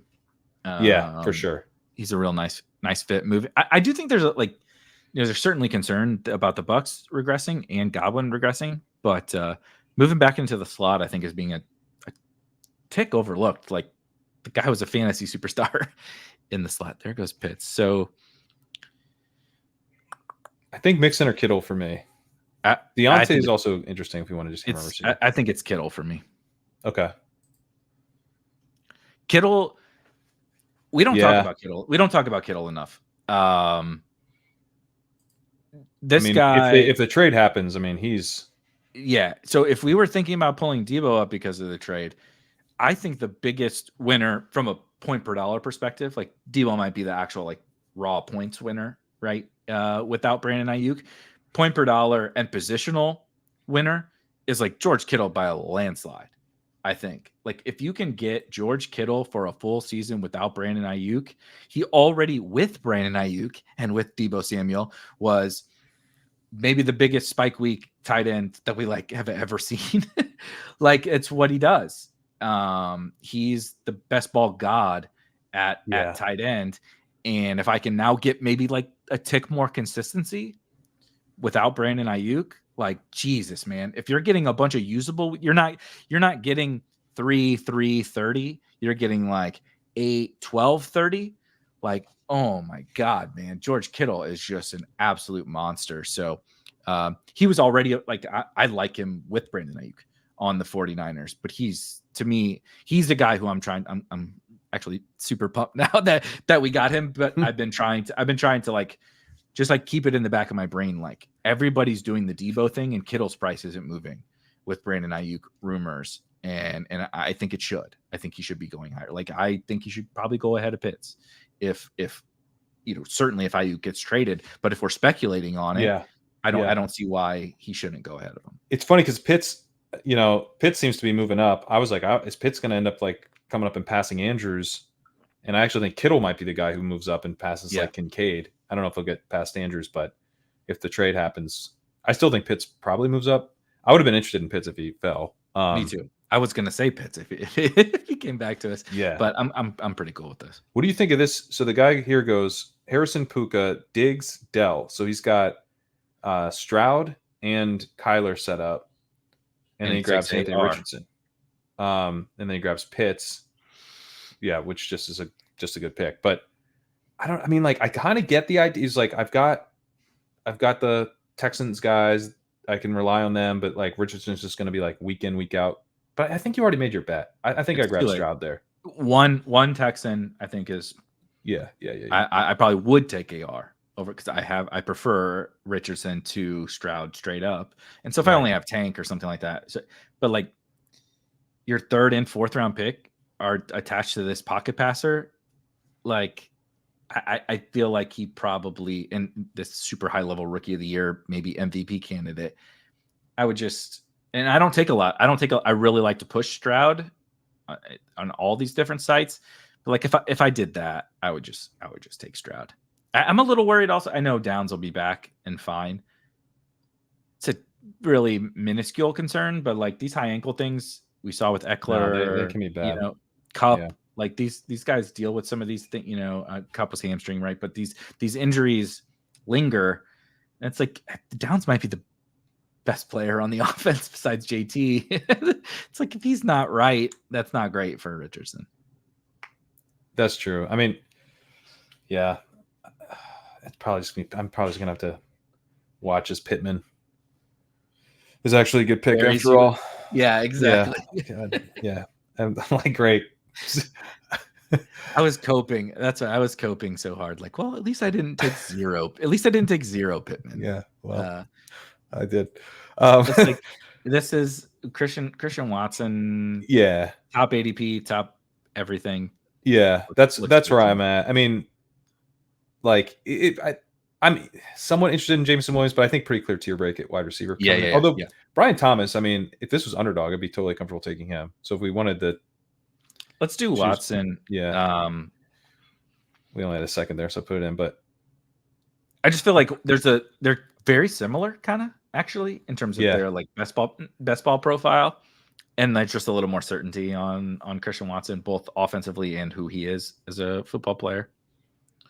Boy, we're in the running back zone, eh? We are, man. This is where this is nice though about DraftKings. I was just gonna say Jalen Warren, dude. So who after Warren goes off, who is your favorite here? Probably Ramondre, or I would honestly take Najee too. I think Najee's totally fine. Let's do Najee. Najee. Yeah, Ramondre wasn't that efficient last year. It's concerning. And if we're sitting here talking about the Patriots are going to be 0-6 or whatever, well, generally that was just me being nice. Yeah, generally, look, and I draft Ramondre. I really like Ramondre, but if we're worried, aren't you worried about the Patriots not being good? Generally, the early down runner on the offense that's really, really bad, it's not the best bet we could ever make. Just really annoying, but because I was like, if Brian Thomas comes back, I was actually kind of interested, and then me too. He takes Thomas Warren. Not enjoying Shuby right now. Oh, it's Shuby. No wonder. Okay, he's in. I think he's in both of our Discords. He's good at this game. Although I'm gonna give him shit about the Richardson pick, but everything else looks. I mean, from an advance rate perspective, like Richardson is so comfy because he's just gonna like hit your lineup. Real steady producer. In theory, like we don't. Stroud can offset some of it though on DraftKings, right? With the bonuses, bonuses. Because how many times is Richardson going to throw for 300 yards? Not very often. True. Yeah, you might get the 100-yard rushing bonus occasionally. Yeah, for sure. But I like this is like a if you made a template of what most of my teams look like, this is probably 1-1-5-1. Yep. Okay. Through eight rounds, you have some form of that, right? Well, anywhere from really when we were considering Mixon, like kind of like once we hit like Joe Mixon, I'm like, I'm open to these running backs, right? On a zero running back team, and then it's like whichever guy comes first is really, really flexible. But I this is how I really like to structure these teams is get that.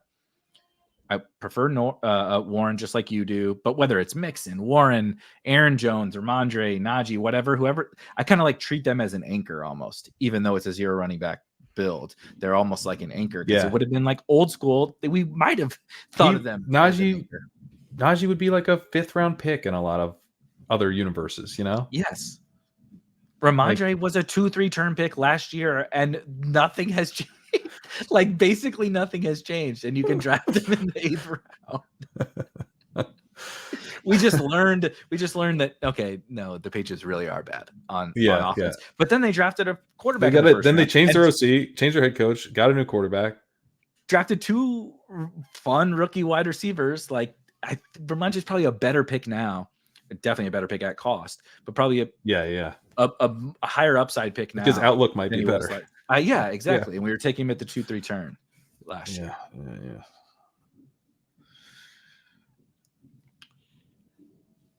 Yeah, no, I've done a lot more like 0 running back builds, especially on Underdog, where I only take 5. See, my issue with that, let's save that maybe for like next week, because I'm really curious on some of those little subtleties. I've heard people talk about that a lot, and I still really want the quantity of running backs on my 0 running back teams, but I understand like where you're coming from. That like, I'm attacking the onesies a little bit more. Yeah, that's fair. I'm using it to tack on that 3rd tight end, build out a 3rd stack, that kind of stuff. I don't have any issue with like, I'm not doing a lot of 7 running back builds anymore, but I do plenty of 6 still. See, 2-7-7-2 is my cozy home. Like I love it. And I think it's also this time of year, like it's tightening up in the later rounds, but those guys are still available in the 17th. Or whatever, I can still get Deneric Prince or Will Shipley or Dylan Laube or whatever in the 17th round, and so it makes it nice and cozy. What are your thoughts here? Brock Purdy by ADP, but we have Lamar. We don't need to force him down. I would love to get one of the running backs. My actual favorite running back here is Brian Robinson. Okay, I like Brian. Do you have any interest in Addison as a wide receiver 6 if he doesn't get suspended? I mean, I do. But I'll let you break that tie. We can do Robinson. Addison might make it back. He might. And then he goes the next pick. Oh, fucking Christ. Every single time we're like, Tank might make it back. Snap call. This is another one where like I take a ton of Jonathan Brooks, but I do think in the 5-5-5 he's a little less valuable because again, advance rate's more important. Yeah, he's our RB2. Play for a little while. I also like the Titans backs. I like Zach Moss here too, but I also really like the Titans backs on the full PPR sites. I think that they're going to catch a lot of passes. I think Tyjae Spears is good, and so that would be my guy here. I was really hoping Brooks would come back though. That in a smash. Good. Now I win in the 10th. I don't think Purdy. I think we push it at quarterback too. Let's push quarterback. Yeah. All right. Let's do Spears. Okay. You talk about this team. I have to step away for 2 seconds. All right. So far, we got Garrett Wilson, Nico Collins, Zay Flowers, Lamar Jackson stacked with Flowers. Nico Collins bringback. Bringback's not important in this format unless it's Nico Collins on a Zay Flowers, Lamar Jackson stack. Chris Godwin, it's PPR. George Kittle. Got the potential Aiyuk upside there where honestly, the DraftKings ADPs move quickly. So he could legit be going like over here in the early 5th post Aiyuk trade. Christian Watson, nice little upside wide receiver 5, and then tack on 3 running backs, Harris, Robinson, Spears. Deeply painful not to get Jalen Brooks coming back for me. In the 10th round, like, man, that would have been so sweet.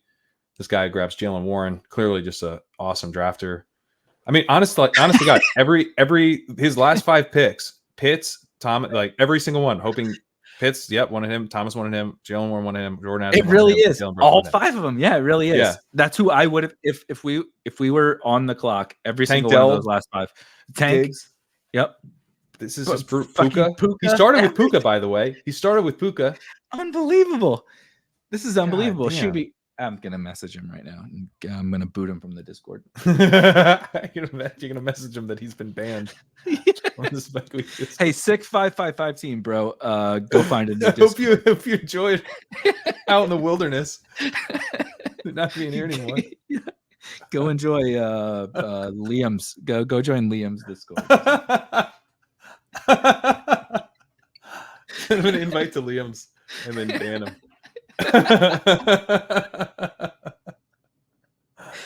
Oh man, that's funny. No, but I do think this is a good example of what you talked about earlier, where it was like, what's your favorite team?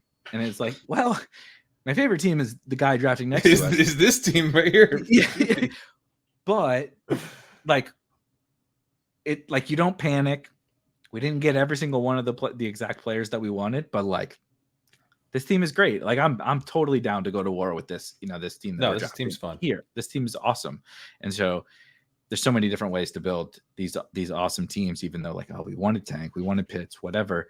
It's like, okay, so you have George Kittle versus Kyle Pitts. Like, who really cares? There's no difference. You have Najee versus Warren. I think we both care, but but Jonathan Brooks versus Tyjae Spears, especially in this tournament. I don't think it's a big deal. I genuinely like. Maybe I'm just like too bullish on Tyjae, like as a talent, and on the Titans pass rate type stuff, but I also think their pass rate type stuff is super relevant for the running backs, where I think that those guys are like, where we talk about the Broncos, the amount that they pass to the running backs. I think the Titans are going to be like a very similar situation where both those backs catch a ton of balls, and on DraftKings, that's like massive. Yeah. I mean, Spears, he was a good receiving prospect, and like, when these receiving running backs come in and they don't have like amazing receiving efficiency right away, that's not necessarily like a huge problem. Like that was kind of the Rachaad White thing. Like, oh, he wasn't even that efficient. It's like, yeah, but he immediately got on the field as a pass catcher, as a running back, which is requires trust. So the fact that he was even getting it is a bull sign. I thought it was really impressive that Tyjae. That's a great point, because Tyjae did it last year immediately as a rookie alongside Derrick Henry. They were like, no, we got to get this guy on the field, because he's a value. And then I know they brought in Pollard, but they're telling us, well, we did the Pollard thing because we don't want Tyjae to get every single touch, because that doesn't make a lot of sense. But that means there's contingent value and there's standalone value, and we're getting pass catching on a pass catching PPR site. So I like both those guys, and he's much cheaper than he's around cheaper than Pollard. All right, what do we want to do here? I hate this zone of the draft. I hate every single bit of it. I've been trying to take more Benson. Are you out on him? I like pushing him. Okay. I take Jalen Polk. Let's do Polk. Let's do Polk. Okay. So let's just keep some flexibility for the quarterback too. We if we're going May, we'd have to tack on a third, because it's week 14 bye. That's the only issue. Yeah. There goes Benson. God damn it, dude. Is that Shuby again? Yeah. Oh, unbelievable. He's really banned. I'm not kidding. That's crazy. No wonder. He replied. I posted on Twitter that like, oh, we only need 3 more. And then he replied, 1 more. Like when we got to 1. Uh-huh. I didn't know that it was because he was just gonna dunk on all of us during. I'm not enjoying it. No, it's not great. We could go Rodgers here. That's true. If we have 3 running backs, so we're kind of pushing it. Who are our wide receivers? I'm actually totally Wilson, Collins, Flowers, Godwin, Watson, and Polk. Baker would be the other. Baker, right, with Godwin. Yeah. What do you think about that? Do you want to prioritize Sharps or Chandler? Probably. Like I think we probably get 1 more running back here. I prefer Sharps to Gus, but I also really like Ty Chandler. Sharps or Ty Chandler, either one of those is fine. How different is the ADP? Not that different. He's like, Chandler's not coming back. Yeah, no. Yeah. But Allgeiers might be there, so if you like Sharps better, kind of a 2v2 conversation. I'm obsessed with Ty Chandler and Allgeiers. I really like Sharps too. I take a ton of Sharps, but I would say my guess is Allgeiers definitely going to be my highest owned player. Chandler's making his way up the board. I take a lot of both. I mean, I'm not as much as you, definitely, because I think I'm at like 10% Allgeiers, but he was I kind of cooled off just because I was like, I'm always taking this guy. Yeah. I'm at 13% Chandler. I probably just need to go back to taking more Allgeier like I was, because he's a good pick. He's just a good pick. Like, he's a clear-cut handcuff in an offense that we think will be improved. So, and he might have some standalone value. He's in also good. You and I have talked about this several times. We talked about it last week with like Khalil Herbert. It's just like the inherent value of I know he's maybe not the smash pick if Bijan is there and healthy, but like if something plays out in his favor, I know he's good at football. Like like we're rooting for, like with Zeke, we're rooting for chaos to play out in his favor. And we know he's not good at football. Right. Right. With Allgeiers, like, sure, something probably needs to happen for the ceiling outcome to happen. Something needs to happen to Bijan. But also, what's really got me just like not backing off and really pounding the table for Allgeier, I know it's training camp, and my guess is they're just making sure they don't overwork Bijan.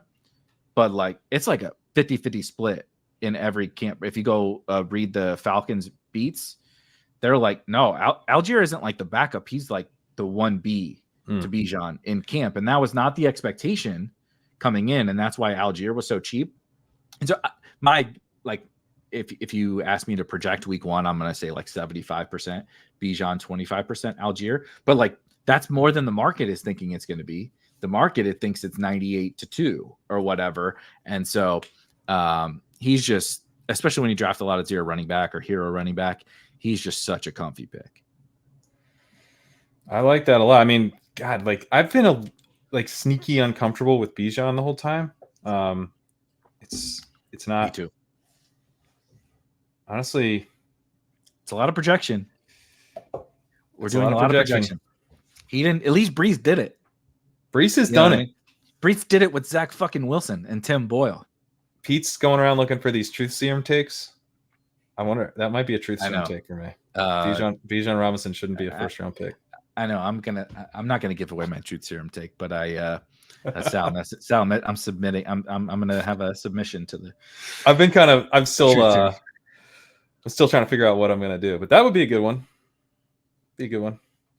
I don't know if I really believe it though. It's not. I don't know if it's truth serum or hot take serum. I think it's hot take serum. I don't think it's actually truth serum. Yeah, truth serum is that I do think he should be a first round pick. But I also, it's like my truth serum is that Bijan's overpriced. Okay, go look at my rankings. Yeah. Oh shit, no. Okay, you're right. I do have him 8th overall or whatever. Hot take serum takes. That's what we need. I like the hot take video. I like the hot take serum. You want to know what else is great? He just went off the board about DraftKings. Is Taysom is actually a tight end. Taysom just got drafted. The one site. And like I don't know if it's smart or maybe it's just because I'm mad that Underdog doesn't have him as a tight end. Like I straight up like Taysom as a 13th or a 14th round tight end on DraftKings, and so I'm trying to take some Taysom on DraftKings. No, I think he's a good pick. He's always been a good pick as a tight end. It took me the first year. I remember Davis. I might have been you and Davis on his pod, and talking about Taysom, and I'm like, I don't know. I literally remember where I was. I was like hiking and along the Hudson in New York, and you guys are just talking about Taysom Hill, and I was like, I don't know. This seems a bit much. Anyway, do we want to take Allgeier here? Snap Allgeier, please. Shuby will take him. Can I have one of the guys? Yes. He'll snap take Allgeier for sure. All right, let's grab Allgeier, and then because we have both quarterbacks. So we got. This is nice. Yeah, both these guys have 2 quarterbacks. Yeah, this is nice. So we're in good shape. Who do you prefer, straight up, Rodgers or Baker? I honestly prefer Rodgers because the team is so much more dependent on Wilson. Yeah, that's true. But that's just kind of how I tend to break those ties. Like which player is going to power us? Yeah, and then the quarterback comes along for the Godwin ride. is just whatever. And like on this team, especially if Garrett Wilson totally tanks, it's over. We're screwed, right? Where this team is dust. If Godwin tanks, we can survive. We have a bunch of other elite wide receivers. So let's do Rodgers. Rodgers is a very nice quarterback too, with Lamar. Also a better DraftKings pick. Doesn't get us buried by the Richardson guys because he can throw for 300 and make up a little ground. Yep. We're recovering. Shuby, I'm not going to lie, Shuby, you had us in the first half.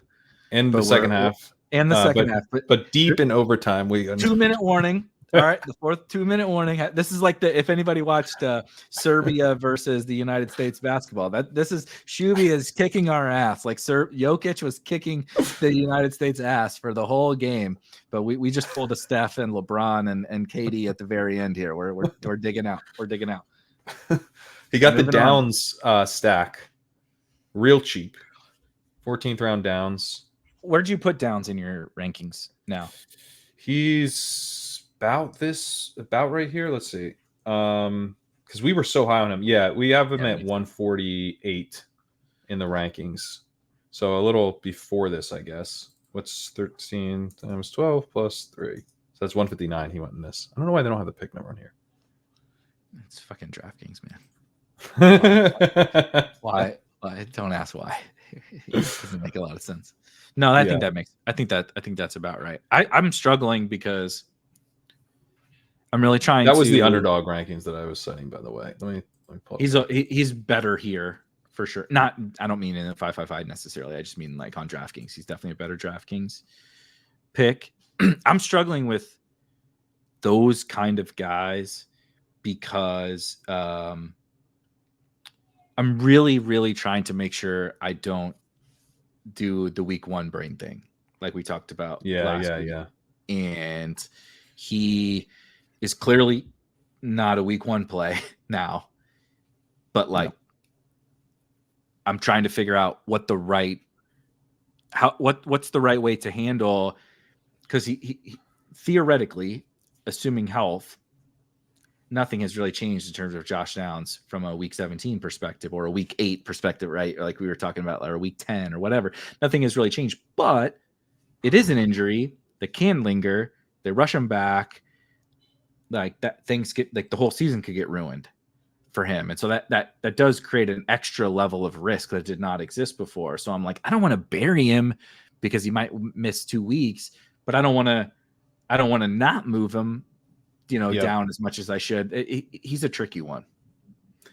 Yeah, we have him at 154 in the DraftKings ranks, which is, more mid 13th or late 13th. So just before he went here. But yeah, I mean, he's tricky too for me because I was so high on him before. So now I'm like, I want a big discount, but at a certain point, he's not. He'll probably miss a couple games. Edwin Porras was, had some encouraging stuff because high ankle sprains are like, I do not like to hear high ankle sprain. My intuitive sense on a high ankle sprain is like, it's almost like, well, there's always 2025. That's like where because I just like been burned by it so many times. But the data. If you don't know the severity, if you don't know the severity of that, like the high ankle could be months. If you don't understand this, you have no idea. Right. Yeah, that makes it extra tricky because like we know less now than we would know if it was in season. Like their coaches are being because you go on IR. Right. But now they're just 3 to 5 weeks. Like, buddy, I don't think you understand how different that is for me. 3 weeks is 3 weeks. 3 weeks is like fine, yeah, cool. But like 5 weeks, and then he's just now running. Yeah. Like those are very different. Those are different things. Yeah, those are not close. Yeah. All right, so we have. What are you doing with Bateman? We obviously have Lamar. I mean, I draft Bateman. This is the first time we brought up Rashad Bateman on it. Are you out? Season? No, I'm not. I'm not out. Is he back at practice? I think. Let's see. He landed on the ball. Okay, so he's fine. Well, he hurt his ribs landing on the ball. I shouldn't say he's fine. It's Rashad Bateman. It's Rashad Bateman. He might be out for the year. But I'm fine. I'm fine with Bateman. Yeah, I like Bateman, and then I draft so much Hunter Henry in part to set up May, but we don't need to do that. We don't have to do that anymore. Yeah. We also could do Likely as a tight end too, and like maybe dip to running back or make a Millen or Pop or something here if you wanted to. Did Likely go? Damn, is he really gone? Yeah, he's gone. Oh shit. Yeah, he's gone. What's his DraftKings ADP? I actually don't. I should know probably. Likely went in the 14th. Oh, good lord. Good lord. Let's see. I've been trying to load up more on him, so that's why. 168. So he went a little earlier. Yeah. What's running back look like? I'm not saying to avoid tight end, but I got a couple late tight ends that I wouldn't mind. Oh Jesus. Braylon Allen, we have he just goes. I think Hunter, Henry, Fant, or Jonnu. I'm not really that into the Sonat. Let's do Henry. I like to stack without the quarterback. So I know we're not going to target May, but I'm a big fan of that. It's another way to do some of the stuff we talked about here is like onslaughting an offense. Well, I can build this Ravens stack. I can build this Texan stack on the side. I can build this Jet stack. Yep. And then I can have the Patriot. I can still eat, but I also don't have to worry about the percent May thing. It's like however the hell that plays out, it does not matter. We talked about this a ton last year. I was the slappy. God, it's beautiful. We just flipped places. It's so beautiful that the roles have reversed. But I was the Howell slappy and all my fucking Jahan Dotson teams, and I didn't benefit from anything except for Howell, ironically enough. But like you can benefit from the Patriots outperforming, and you can benefit from like so many different situations, but without having to deal with the quarterback stuff. Madison Parkhill wrote about this, that he's playing the Patriots through the pass catchers instead of he's having some May, but I'm gonna come back to May, but I was doing I like the Patriots. Javon Baker's one of my highest owned wide receivers, but I would do Fields in that situation instead of May. But now Fields is rising so much, I'll be able to double back for May now. Yeah, that was smart. I didn't get enough Fields because I was taking too much May. Because I talked myself into it, and maybe it ultimately will prove to be the right move. Because Fields, I know what's going to happen. I have these two bets. One was Sam Sherman, that Fields starts week 1. I'm on the Field side of both of these, and the other's with Mike Leone that he starts week 14. And so there's a scenario where I lose both bets because he like gets in by week 4 and then gets benched before week 14. And there is a scenario in which he doesn't start week 1, you lose that bet. Russ sucks or gets hurt, and Fields comes in and starts in the middle of the season. That's what I'm saying. Then he sucks, and Leone wins that bet. And then they're like, shit, we're out of the playoffs. Let's try Justin one more time to see if he comes back. And he's starting in week 17. Oh, well, I'll take that, honestly. Although I don't actually have a big enough bag. I wish I had a bigger bag for that scenario. The Fields thing is wild. Sam Sherman sent me this morning. I think it was Hayden Winks had like been scouring, some Pittsburgh beat writer to like find anything positive about Russ, and it was like, oh yeah, they actually secretly like Russ. They're not telling anybody, but they love him. And it was like, he was like, you want to buy out of that bet? I was like, this is the most joy any bet has ever brought me. What do you mean? You're having to find positive Russell Wilson nuggets in August. You're in the depths of Reddit looking for positive Russ hype. Like, no, I'm not. This is the exact opposite of a bet I want to buy out of. I'm gonna enjoy the shit out of this one. Okay. Most bets are miserable. Like, oh, congratulations, you bet the under on somebody's season-long yardage total and he just went for 100 yards in week 1. That's fucking miserable. This is the greatest joy I could ever have. Like, you're squirming. You're sending me messages about trying to back out of the bet. You're the one that's squirming. I was just having my coffee, man. You're digging around for Russell highlights. Also, he threw a pick to like a 6-string corner today, and then the vibes are just bad. I get the Steelers can tell me the vibes are good as much as they want. I know how to read. The vibes are really fucking bad. They're also, bad. He looks out of shape as hell. Russell Wilson does. I'm concerned for this guy's like mental health and physical health. Honestly, yeah. Well, it's not going well. The mental, it's not been great. He doesn't seem. What about a third tight end? Even though we have Kittle. God damn it, Pat. That's not. So, can we? I know, but I do like this running back pocket. Can you pull up running back? The only reason I'm not opposed to it, I'm buying back on Damian Pierce. Are you? Pretty good? Right. I'm just interested in the Texans. We have a tiny little bet on the Texans. They're telling us it's nice. Shipley, I'm not going to try to talk you into Kendre. It's okay. We don't have to do that. But Roshan, I just like there's a fall off here. Roshan, I like a lot more than Pierce. We can do Roshan. Let's do Roshan then. Yeah, Roshan. Like, I'm happy to bet against DeAndre Swift. I don't think DeAndre Swift is very good. So we're getting the Swift hype like we got the Miles Sanders hype last year too. By the way, I believe the quote was today. He doesn't run routes like a normal running back or something like that as a pass catcher. It's like, yeah, I know. Now hand him the ball. It's like, I know he's a good receiver. No one's ever argued that at all. The Lions didn't argue that, but he sat on the sideline and watched David Montgomery work because. Although honestly, I argued it in a piece earlier this week that not that he's not a good receiver, but just that he's not this like special otherworldly receiver. Yeah. So, yeah, I'm happy to bet against Swift. He's very much in the Miles Sanders mold of like, don't worry about all those red flags from the last 2 seasons because we paid him, and that makes people good. Yeah. Once you give them money, they're good at football. Oh, okay. What about Tez Walker? Are you into Tez? Absolutely into Tez. Also into Javon Baker. If we want to really go ham on, because we do it. I think we bet on because we have Bateman. So in the 5-5-5 stuff, I'm like the fact that I have Bateman and Zay, I'm like, and Tez. Like, I know Lamar's crushing, so let me just grab these receivers. Yeah, let's do that. I mean, I like Tez. Yeah, I've cooled a little, not because of like my expectations for Tez have changed. It's just like other wide receivers have popped up. I'm a noted Yoshi slappy. Like Yoshi is one of my favorite. Like, I drafted him last year, dude, and and that didn't. It looks like a good pick. Well. It took me a while to come around.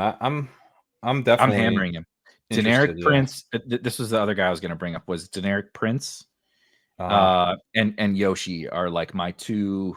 I come into these drafts in the last round and like get ready to take those guys like on any team.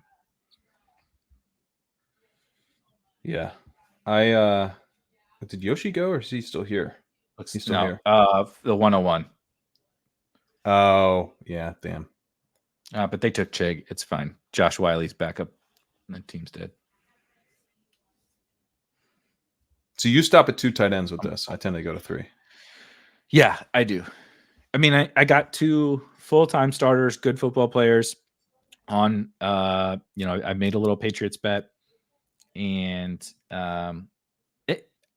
I have zero pushback on any. I'm much more adamant about 2 quarterback than I am about 2 tight end. I have no problem adding a 3rd tight end here, but my whole stance this year is winning the flex, and I just want to have more. I want to draft 2,000 teams.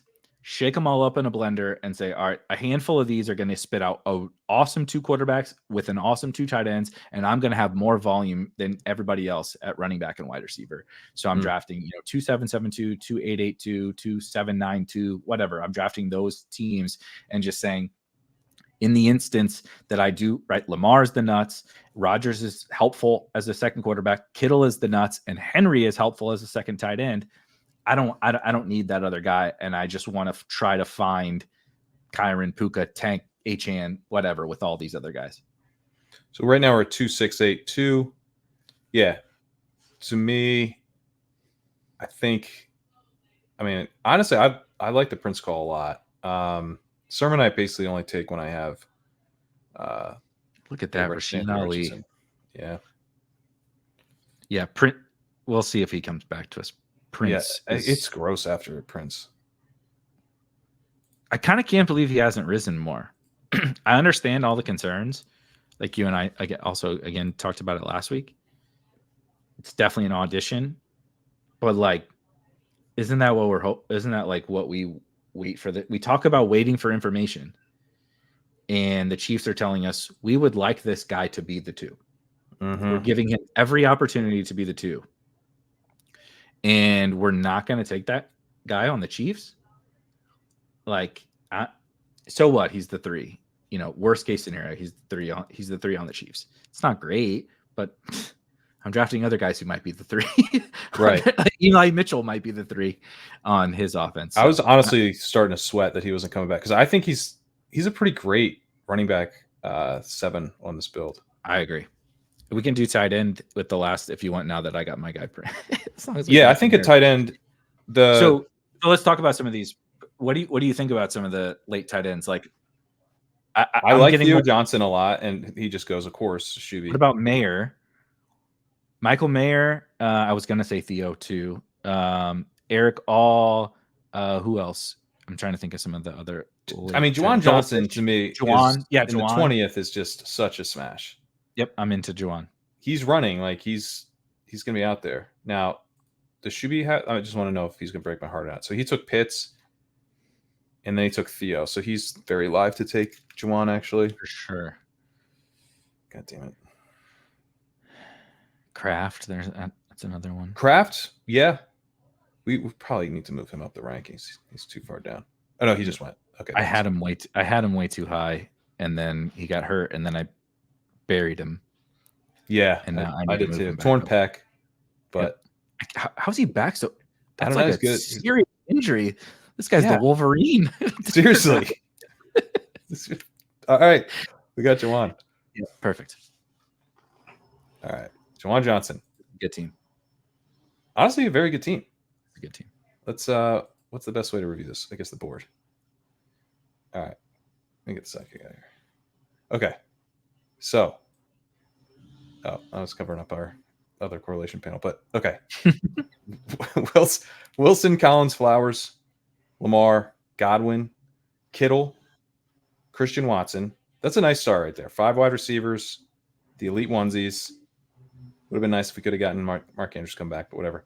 Or Tank, or Diggs, or anyone else that Shuby took throughout the rest of this draft. Then Najee, Brian Robinson, Spears, Polk, Ty Chandler, Allgeier. That's a fun run. We get the wide receiver 6 and 5 running backs. Rodgers, Bateman, Henry. This is like us just cleaning up after we already got the. Yep. It's like just filling in the little corners, which you did, I think, very well. Rodgers, Bateman, Henry, Roshan, Walker, Prince, Juwan Johnson. I like this team a lot. I'm into this team for sure. Now, did that big dog fill while we were doing this or not? I backed out. It was still I was worried you just forgot. It was still at needed 8. How was that all draft going? Yeah, exactly. We have 4 quarterbacks and the 6 run. Saquon is definitely on this team. The moment you auto draft, like, okay, who's come on down, Saquon. Kendre. Come on down, Kendre. Did you see Jacob Sanderson's tweet? Uh-uh. He was just like this. He posted this unhappy face of himself, and one of the most beautiful places I've ever seen somewhere in Canada is just like he's doing a little lake trip or something. I saw this. Yes. Yeah. When you lose reception and know that you're gonna have like 30 Kendre shares. Yes. The only psychopath who's not that upset with it is me, for sure. Like, you're psyched. You're like, this is easy. Actually, I'm like. Around 16. I'm just gonna, buddy. Once you draft like 45% Rashad Penny and Damian Harris in a year, and they literally both retire, then they're both retired from the NFL, and I drafted them on every team last year. Once that happens, you kind of like lose, the emotion around a risky running back. It's like, he's selling insurance. Kendre is going to sell insurance next year. It's like, so what? Like Damian Harris and Rashad Penny are, having football. They're making money off football camps now. Like, it's fine. It is what it is. But Davis was telling me, now I'm blanking on which player it was, but he's just like, you just got to make peace with it. You just have to make peace with that's happening, and then you're good. Like, or you can not draft that player, or don't. Yeah. It is funny because I'm drafting like some really probably bad picks by a lot of people's standards, but then I like to make fun of like CEH people. It's like, you were drafting this guy you straight up knew. I drafted CEH and it was bad. I knew at the time it was bad, and we all said, Kyle Dvorak's in my ear, like, no, it's good, dude. Don't worry. You should definitely have 9% CEH. You're not going to regret it. I do regret it deeply. Yes. He sucks. I knew he sucked at the time. What I'll say about that one from an actual serious note, not like trying to troll or whatever, is whether or not CH was a good pick. I don't really care to debate that. I see both sides for sure. But like, if you believed that he's not good at football, and part of your process is like, and not just not good, like he's genuinely like really bad. There's like the middle gray area of these guys that are just like not that good. Those guys get disrespect. That's where I actually wanted to get some of your thoughts on Brian Robinson, because I just wrote him up because sometimes I'm like, this guy's not bad. He's not a CH. Stop treating him like CH. Dude, I love Brian Robinson. We're very much on the same page with Brian Robinson. I cut off your CH point, but I want to hear. No, both. so some of the biggest best ball takeaways I've had over, Jesus Christ, dude, we've been doing this for almost 5 years now. I can't believe we've been talking about it this long, but like, you learn a lot every single year. There's ebbs and flows, and I'm definitely not perfect this year, and I won't be perfect next year in my process and everything. But the biggest lessons that I've learned is just like, when you have your process and you have the things that you believe in, like when you stray away from them, like you give in to certain elements, and like you and I are very similar in some of these different aspects. And like, I believe in player talent, and like mainly like the kind of barbell player talent approach. Like once you're in the middle, it's like most, 80% of the guys are in the middle, but then there's just 10% that are awesome. Yeah. And there's this 10% that are really, really bad. Yeah. When I dip into the 10% that are really, really bad for reasons like, he's the Chiefs running back 2 on the depth chart right now. I even if like that ends up being true, I like always regret it. Like I always regret it. You know what I mean? And so, and maybe you don't care about that, so this doesn't apply to you. But whatever your like things that you believe in as a process, and when you go against those because of XYZ, like I always regret it. Like I absolutely always fucking regret it. And so that was the CH thing for me. I dabbled a little. I definitely gave in a little bit, but it's like I talked to Rob Coakley, who works with us, and last year he was just like, the market's wrong about JSN. His was JSN, and like obviously I disagree with him. We disagreed with him, but that's okay. But he was like, I gave in. He was like, all you guys like were so adamant, about him, and I trust you guys and I respect you guys. And it's like, but you didn't stick to your guns. And like, that's how I feel about CH. Was like, I look back on every CH team now, and I'm just like, I don't care who the other running back I would have taken there is. Like, I'm mad at myself for giving in, only because that's my process. I'm not saying my process is right. I'm just saying I gave in to something that I didn't really believe in. Yeah, he's a little bit of a trickier one for me, because my process, I actually get a little bit, I think it's partly from the dynasty thing of like, in dynasty, one of the beautiful things about dynasty, right, is that you can ship off a guy when he's like 26 or 27 years old. It's more like 26 now, because everyone's kind of getting wiser to the strategy. But you send off the guy when he's 26, and then years later, he comes back. He's 31 now. He comes back for nothing. He comes back for free. He comes back as part of a package of, but he's 31. He's actually going to produce. So your team's good. You get this guy back, and you have to pay very little, and that is an edge that you can get these guys for too cheap, because everyone's like, no, I'm not interested in this production. I want something younger and more flashy. So a couple years ago with Zach Ertz, when he actually had a good season with the Cardinals, he was like a big stand of mine at the end of the draft.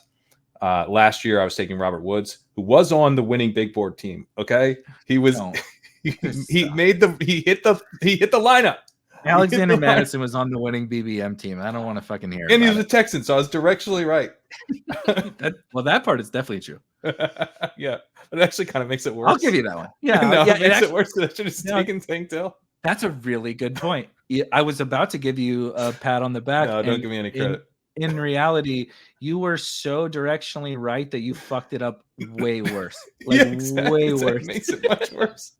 Just take the rookie. Was sitting right there. Yeah, you're a dynasty rookie, bro. Yeah. Like, this is your wheelhouse. Just take the rookie. Yeah, it was horrible. But I also took I took Zeke right last year. Zeke was a hit. Like Zeke was a hit in the playoffs. Oh yeah, he helped win tournaments. Right. Like Zeke He was a Zeke great was a pick. legit hit. Yeah, Mm-hmm. but I took Fournette. That obviously burned me. I've taken Will Fuller in the final rounds. He's not that old, but he was retired. So I think he fits. The the last round guy where it's like, yeah, I considered taking Michael Thomas this year. He's apparently retired too, so that's not going to work.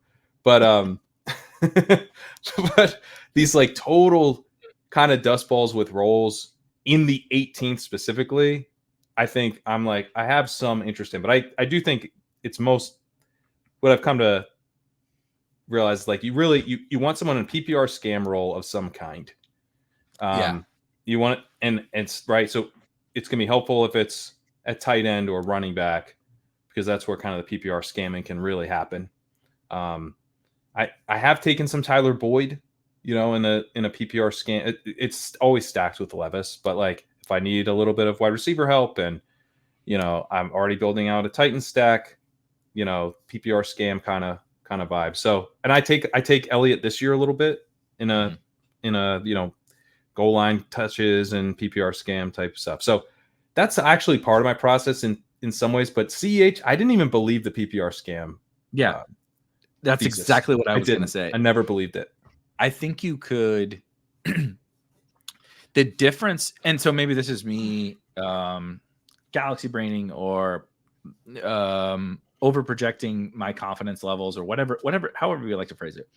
But like, we always talk about like when the chaos breaks, are you the guy that can benefit from said chaos? And whatever the hell we want to say about Ezekiel Elliott, these football teams don't agree with us in terms of what he is as a football player. When things break in a certain way, when it is break glass in case of emergency time for a real life football team, and they say, we just need a dude to line up next to our quarterback. He doesn't get the quarterback killed. He catches the check down and he gets 2 yards when we run it up the middle. They like Zeke for that. And I don't think CEH is that player. Now, no, he's not. But someone would say, okay, well, he's on the Chiefs and he kind of had a couple good games last year. And there's a McKinnon role. He could be in the McKinnon role. Right. But the difference is those roles are earned, and Zeke, he hasn't earned the role from like an explosiveness perspective or an efficiency perspective, but he has earned it from a reliability perspective. Although, and CH is, I looked up his pass blocking ranking last year. He was horrible. I know. He was a horrible pass blocker. So this is my biggest. So this is. I don't want to turn this into a pass blocking pod, but this is like one of my biggest passions in fantasy football. We literally hit the 2-hour mark. We hit the 2-hour mark, and now it's a pass blocking. Now it is a Ezekiel Elliott pass blocking analysis discussion. But the PFF stuff is nonsense with their running back pass blocking grades, and I'm not even saying Zeke was good last year. But I always try to think about it not from necessarily like how they graded out and how they performed that year, but how the teams view them. And for whatever we think about Zeke, whatever PFF thinks about Zeke, when he comes in, teams are like, because he was young, he was excellent. Like that was one of the reasons why he went really highly in the draft. It was like he can come in and play every down, he can protect the passer. Right. What he did at Ohio State, and so like teams just believe that they can trust Zeke. Yep. Is he going to actually execute it on the football field? I don't know. Probably not. He's fucking dust. Like, have you seen the camp highlights of Zeke? Like, he makes Rico Dowdle look like Adrian Peterson. Like, it's why do you think bad. I have 22% Dowdle? I've capitulated on Dowdle. Like, I was really stubborn on Dowdle, and I'm taking Dowdle a ton right now. I got his rush yards over expected, by the way. Back channel rush yards over expected. That's not a lot of stuff I can get, but that's one. We're in the back channeling Steelers, subreddits and shitty NFL running back rush yards over expected. That's and pass blocking. This is what happens when you get 2 hours into our. Yeah, it's buried. It's buried. You gotta. If you've earned it though, you're here. It's the 2 hour, 3 minute mark. I'll give you as a reward. Because you've been good. I'll give you. We know you've been waiting for this. Is like you've been waiting for. I'll give you Dowdles. Here they are: -9 rush yards over expected, and a 37% success rate. Those are pretty mediocre numbers, but they're not terrible. Very similar to Ty Chandler last year, very similar to Jerome Ford, similar to Tyjae Spears. And his career yards per out run is 1.25. Spears is at 1.27 last year. So not 1.25 is fine. Yeah, it's fine. So he's I think you're kind of betting, you're like, what if Jerome Ford was on the Cowboys? Is kind of what the bet is. You know? That's what it is. I can't believe that in 2024 that's what we're doing. What if Jerome Ford was on the Cowboys? But what if he's actually Brian Robinson or Chuba Hubbard? Because his efficiency isn't that far off those guys, and it was a small sample, and he's shown versatility like Robinson, by the way. So that's my way of getting to ask you now. Like, I've been really in on Robinson. I actually have so much Robinson that it's concerning to me. I'm like, it's 17%. I'm like, this is probably way too much. But I'm like, dude, this dude is not bad. Everyone acts like this guy is bad. He was shot in the leg in his rookie season. Shot in the leg. He was shot in the leg. And then he took Antonio Gibson's job. Yeah. Like, not like he got out there and played. He took a dude's job. Like, that's impressive. By the way, hell. A dude who we have been continually like hopium, like straight hopium for Antonio. He was a second round pick 3 years ago in fantasy football circles on this team because we were like, oh, this guy's really talented. He didn't take Zeke's job. He didn't take CEH's job. Maybe Antonio Gibson is those guys, but that was not our expectation for Antonio Gibson, and it wasn't Washington's expectation. He's functional. Gibson is not bad. Gibson is not like a disaster. He was and B-Rob banished him to the shadow realm. He was the early down lead rusher for that team. Then his carries fell under Bieniemy, but his share of team attempts went up because Bieniemy doesn't run the ball. Yeah. Right. So he got less rushing ball. Then he went from 9 receptions, so I believe 35 last year. So he became a pass catcher. His yards per out run was really good. Which, you know, is not going to sustain. He broke a couple long ones. But that's what you hear. That's the criticism of him as a rusher, is that he's not explosive. And then they also say, and you can't use the yards per out run because it's only built on a couple explosive plays. You're like, what? Don't those count? Yeah. For the running? Can we put him on the running? No, we can't put him on the running. They just don't count at all. You're not allowed to use them. Don't use the most impactful plays in football games to describe the players, is what I've learned. That's it. We have to cherry pick. Yeah. Only use the 4.5 yard carries and only use the 5 yard catches. It's like, at what point did we decide that, oh, this play is fluky, right, but this other play is not right? It's the most mind numbing kind of, and I understand why people are saying it, because like you do want to like add context, but you can't cherry pick and only apply it for a certain individual. And that's how I feel about Brian Robinson. I think that anything that he does well and anything that he does that is ever explosive gets thrown out the window. It's Devin Singletary. Anytime that these guys do anything well, anytime that they take over a backfield, which is, by the way, with both of them, that's just what they do. They professional backfield. These other guys who are talented are next to them, and the teams always say, "Nah, that's our guy. We want Brian Robinson out there. We want Devin Singletary out there." And everyone just says like Fournette. I've never been a big Fournette guy, but you got to give credit for that. Yeah, 100. I totally agree. Not a big Fournette guy, but look, Tom Brady was like, I need him. Yep. He needs to come here, and it's his backfield now. And so this is a flaw. This was a flaw in my game. And we'll see if we'll see if I went too far the other way and it's now a new flaw. The Brian Robinsons and the Devin Singletary. I know, I'm worried it's a new flaw for me too. I'm taking an old flaw and turning it into a new flaw, you know? But like, it's I wrote a little bit about it in the off season, where I wrote about some various different like macro level concepts, and I kind of called it like the island of misfit toys.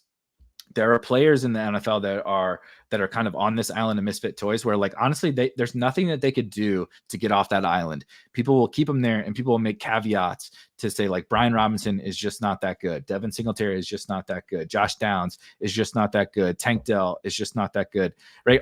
He's little, he's not that fat. Kyron Williams, right? Yeah, I know he had a great year last year, but they drafted Blake Corum. He did this, and I'm not even saying that the points are wrong or invalid. I'm just saying that we're leaving these guys on that island, and we're making cases that we won't make for other players. We won't, dude. we won't make that case for Jackson Smith and Jacob. Maybe after this year we will, but like we won't make that case for Jackson Smith and Jacob. We won't make that case for Kyle Pitts. We won't make that case for Drake London. We won't make these cases for these guys that we like and fit a mold of the player that we think that they should be. But if they don't fit that mold, we're just like, anything that they did well is like, we'll caveat it. And like, I want to live in that world. Like, because that's the undervalued assets. That's the money. Like why I wrote about, and I've gotten made fun of as I should. It was the Josh Jacobs hit 2 years ago and the Miles Sanders hit 2 years ago. We're both Josh Jacobs. They're Moneyball players. We decided that they're Chad Bradford. For anybody that is, I just recently rewatched the movie. Also, R.I.P. Billy Bean just passed away. Chad Bradford was in the movie. It's like he's one of the best relievers he should win and be the highest paid reliever in baseball, but he throws funny. He throws sidearm, right? So everybody's like, this guy can't be good. And that's all of these guys. It's like they're too little or they're too slow or whatever, like we make these excuses and like, are we going to be right about all the Brian Robinsons? No, but I want to live in that world because when Brian Robinson really is just good and undervalued, that's the best pick you can make in all of these drafts. And like you've said before, like the floor is high, even if he sucks, the floor is still high for fantasy and best ball specifically. And the ceiling, if he's just better than everybody thinks and the offense is better than he thinks, he's a home run. It's a home run. So that's where I want to live. Where are you at on Zamir White? He's a little tougher. He's definitely a little bit tougher. It's harder. You got to really squint to see the offensive upside, and you got to squint to see the full role upside. Whereas like Brian Robinson, this should just be like Austin Eckler could just be the dusty veteran that they brought in, right, as like an experiment. Like we talked about, Prince is an experiment at RB2. Like they could just take a shot on Eckler, and B-Rob just owns that backfield. It's a little tougher to see that with Zamir, I think, but also he could just be good too. Like the Raiders could be better than we think, and Zamir could just be a good football player. He was pretty good last year, and he was not to keep doing this because he has multiple knee tears since then. But #1 high school recruit in the country.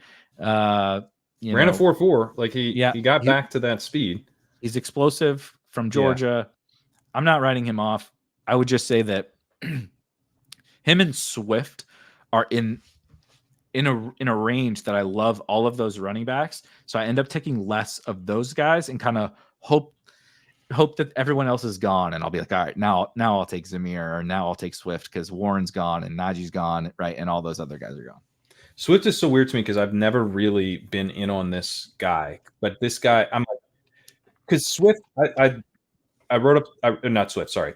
Because I'm basically out on Swift because Zamir is I wrote him up, and I was looking at the lines for leading the league in rushing, and like where he's at is much closer to like ETN, Pacheco, and higher on some books, like shorter odds on some books than like Pacheco, ETN, James Cook, those types of backs. He's kind of in the ballpark.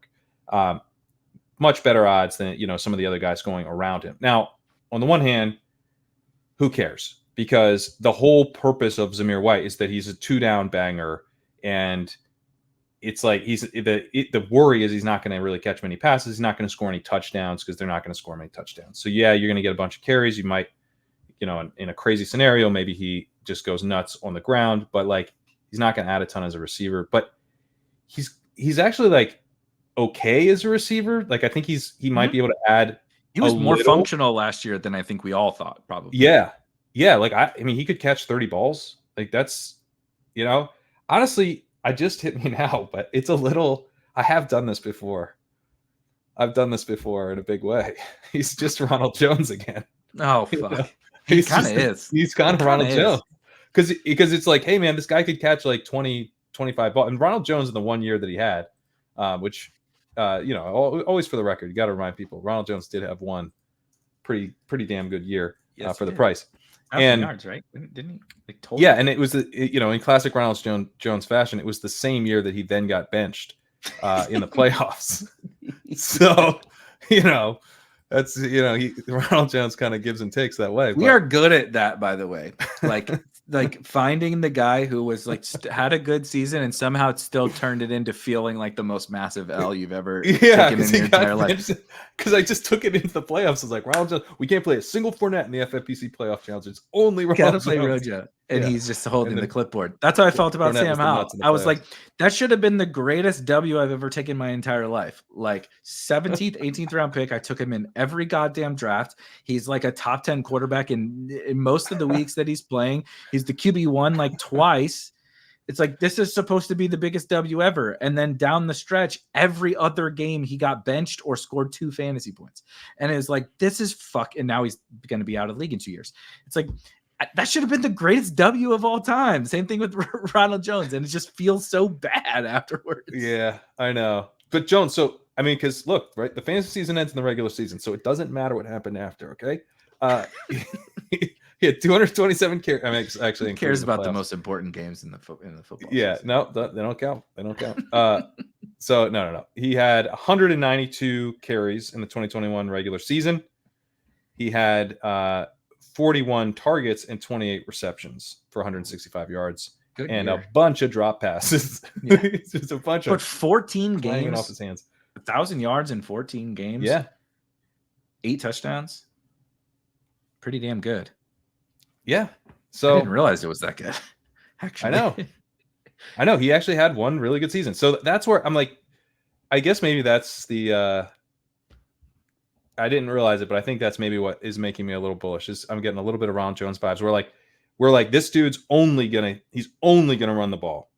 And it's like, he could get 40 targets, you know, he could catch 30 balls.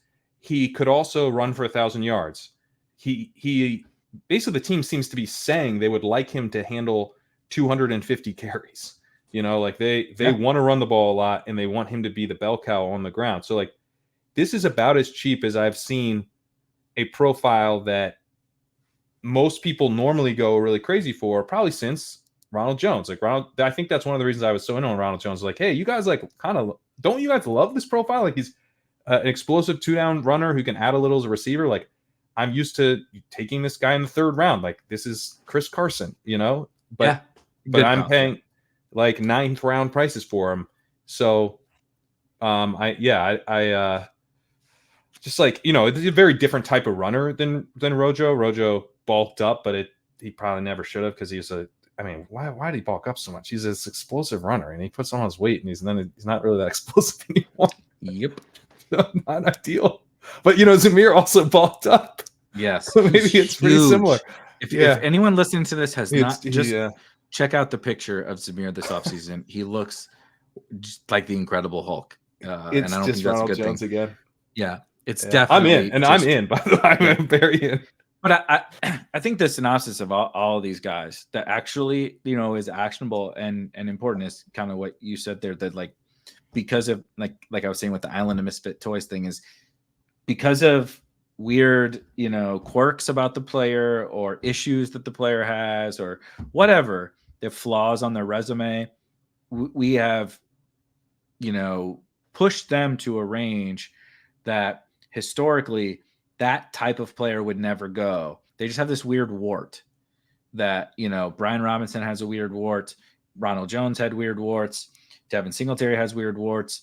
And like, we're just, because they're not Breece Hall and they don't play on, you know, the Chiefs, right? Like because they don't have that on their side, we're just like, toss them in the 10th, man. Like toss them in the 8th, toss them in the 10th. Like we don't care. And it's like, yeah, but those can be the best wins.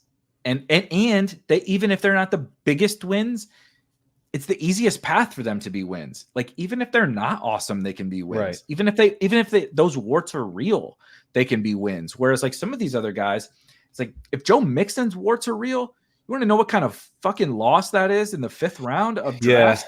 Yeah. That's a huge, huge, huge loss. If Isaiah Pacheco is really not that special and Deneric Prince is, or they just say, CH, you're the new McKinnon, and we're paying 4th round early, the 3-4 turn prices for Isaiah Pacheco, you know what kind of loss that could be? Whereas, like, dude, 9th and 10th round Brian Robinson, like, what are you losing? Like, you're not losing anything, but you have the same upside as these other guys. And so I'm glad you brought that up, because it's like a huge part of my strategy this year. And like I said, we'll find out if it's good or if it was a good or bad pivot.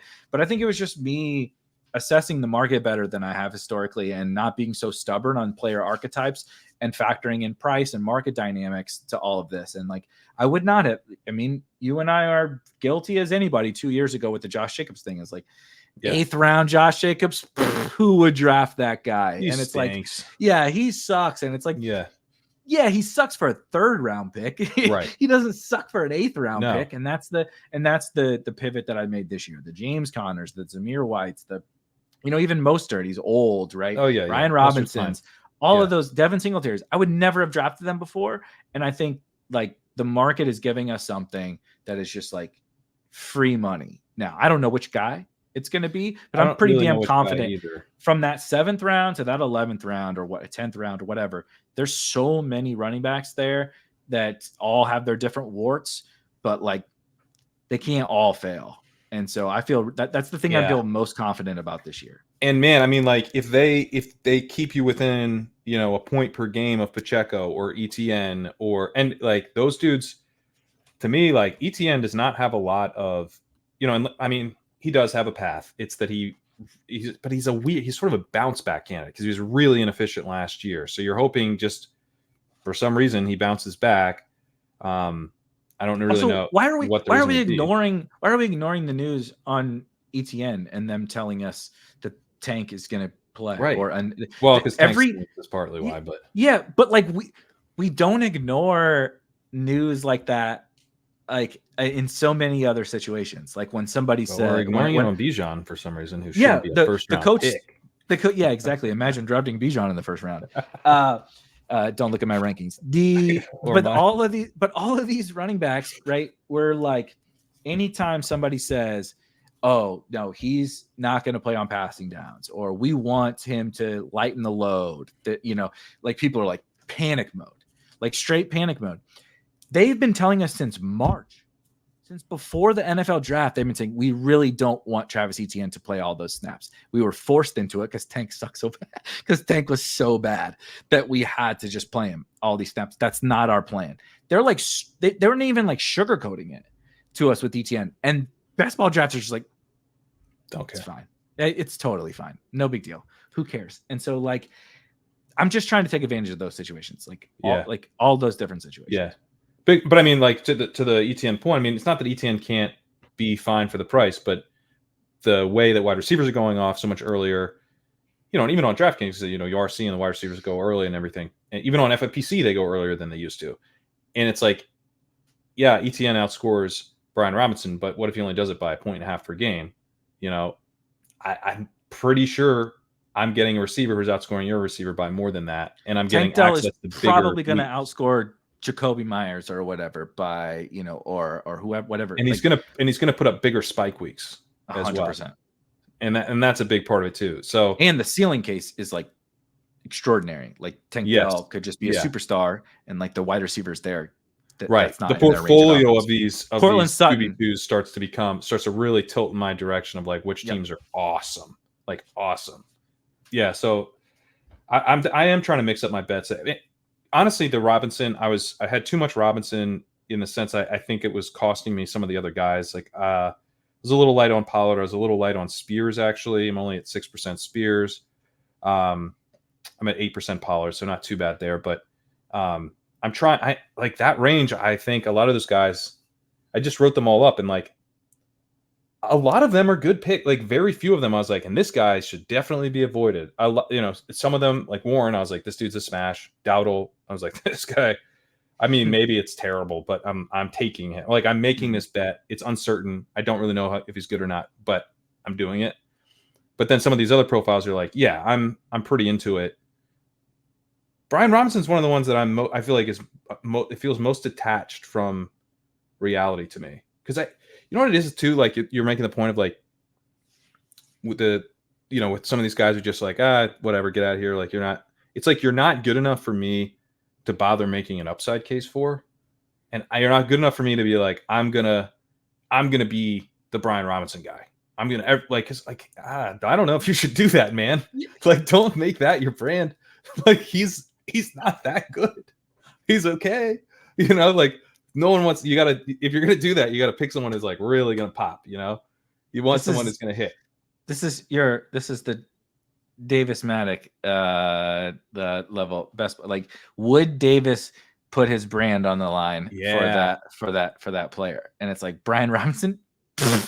You must be crazy. I'm not going to bat for Brian Robinson. You bet your fucking ass. Yeah, Erik Prince, he ran a 4.3 and he's on the Chiefs, buddy. Don't you know who Patrick Mahomes is? Like, yeah, let's go to war for that one. But Brian Robinson, like, I got to make a case for Cliff Kingsbury, and I got to make a case for a guy who runs a 4.6, and Austin Eckler is there now, and it's like, what is there really like exciting to say about Brian Robinson? Right. And so like, because there's nothing that, like, you can't point to anything that will, like, you know, make other it than move. than him paying off this exact price. It was cheaper. He's cheaper now. He did this already. Yeah, he was a significantly better pick than his price right now, with Sam Howell and Jacoby Brissett and a worse offense, and we're just like ignoring it. And he did this. He literally just did it last year. But we're just like, yeah, but he's boring, dude. His name's even boring. Brian Robinson, get a cool name like Generic Prince. Like, that's a fucking cool name. That's a cool name. I mean, that is a cool name. That's true. Very, very, very cool name. Generic Prince is a badass name. Like, that dude, we joke. Jesus, we're really getting into the bag.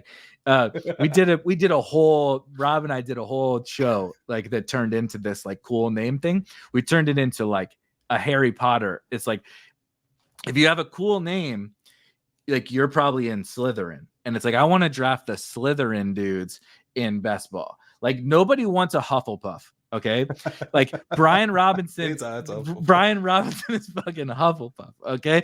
Like, and nobody touts Hufflepuff players. Nobody wants Hufflepuff players, but like, that doesn't mean that they're bad wizards. Okay. And frankly, the Slytherin guys, Sky Moore, pretty fucking awesome name. Right? Yeah. Slytherin. Great name. For sure. But all the Slytherin people are the ones that turn bad. That's true. But we fall back for them. It's powerful. It's a powerful house, but you never saw a Hufflepuff wizard in any one of the goddamn movies. Okay? They were non-existent.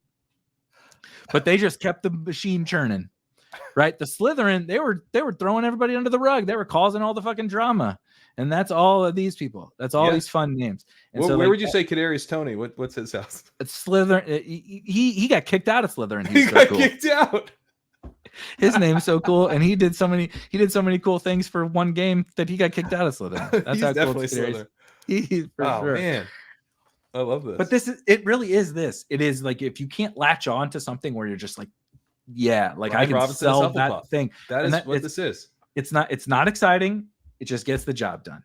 It just gets the job done. And I want the fuckers that get the job done. I've drafted all the guys who didn't get the job done. Trust me. Look at all my teams for the last few years. Rashad Penny is retired from the game of football, and he was on all of my basketball teams last year. That's a Slytherin motherfucker, but I'll take the Hufflepuff Brian Robinsons moving forward. Please and thank you. All right. I think we can leave it there. That was beautiful. What a great way to end it. I did not know that that's where this was going to go, but it was very exciting. And go Brian Robinson. If anybody has any wine country tips for me, leave them in the comments. Also, for someone who doesn't really like wine, that's where I'm headed. If you live in wine country, hit me up. We'll go get a beer in wine country, I guess. We'll be back next week. Preseason's kicking off, Pat. I'm checking the highlights. We're already getting some fun. Eric Gray played a lot. Eric Gray, baby. Together. Eric Gray, long touchdown run already in the preseason. So maybe we'll be breaking down some preseason news next week and everything there in between here with Legendary Sickos. See you guys. Have a good week.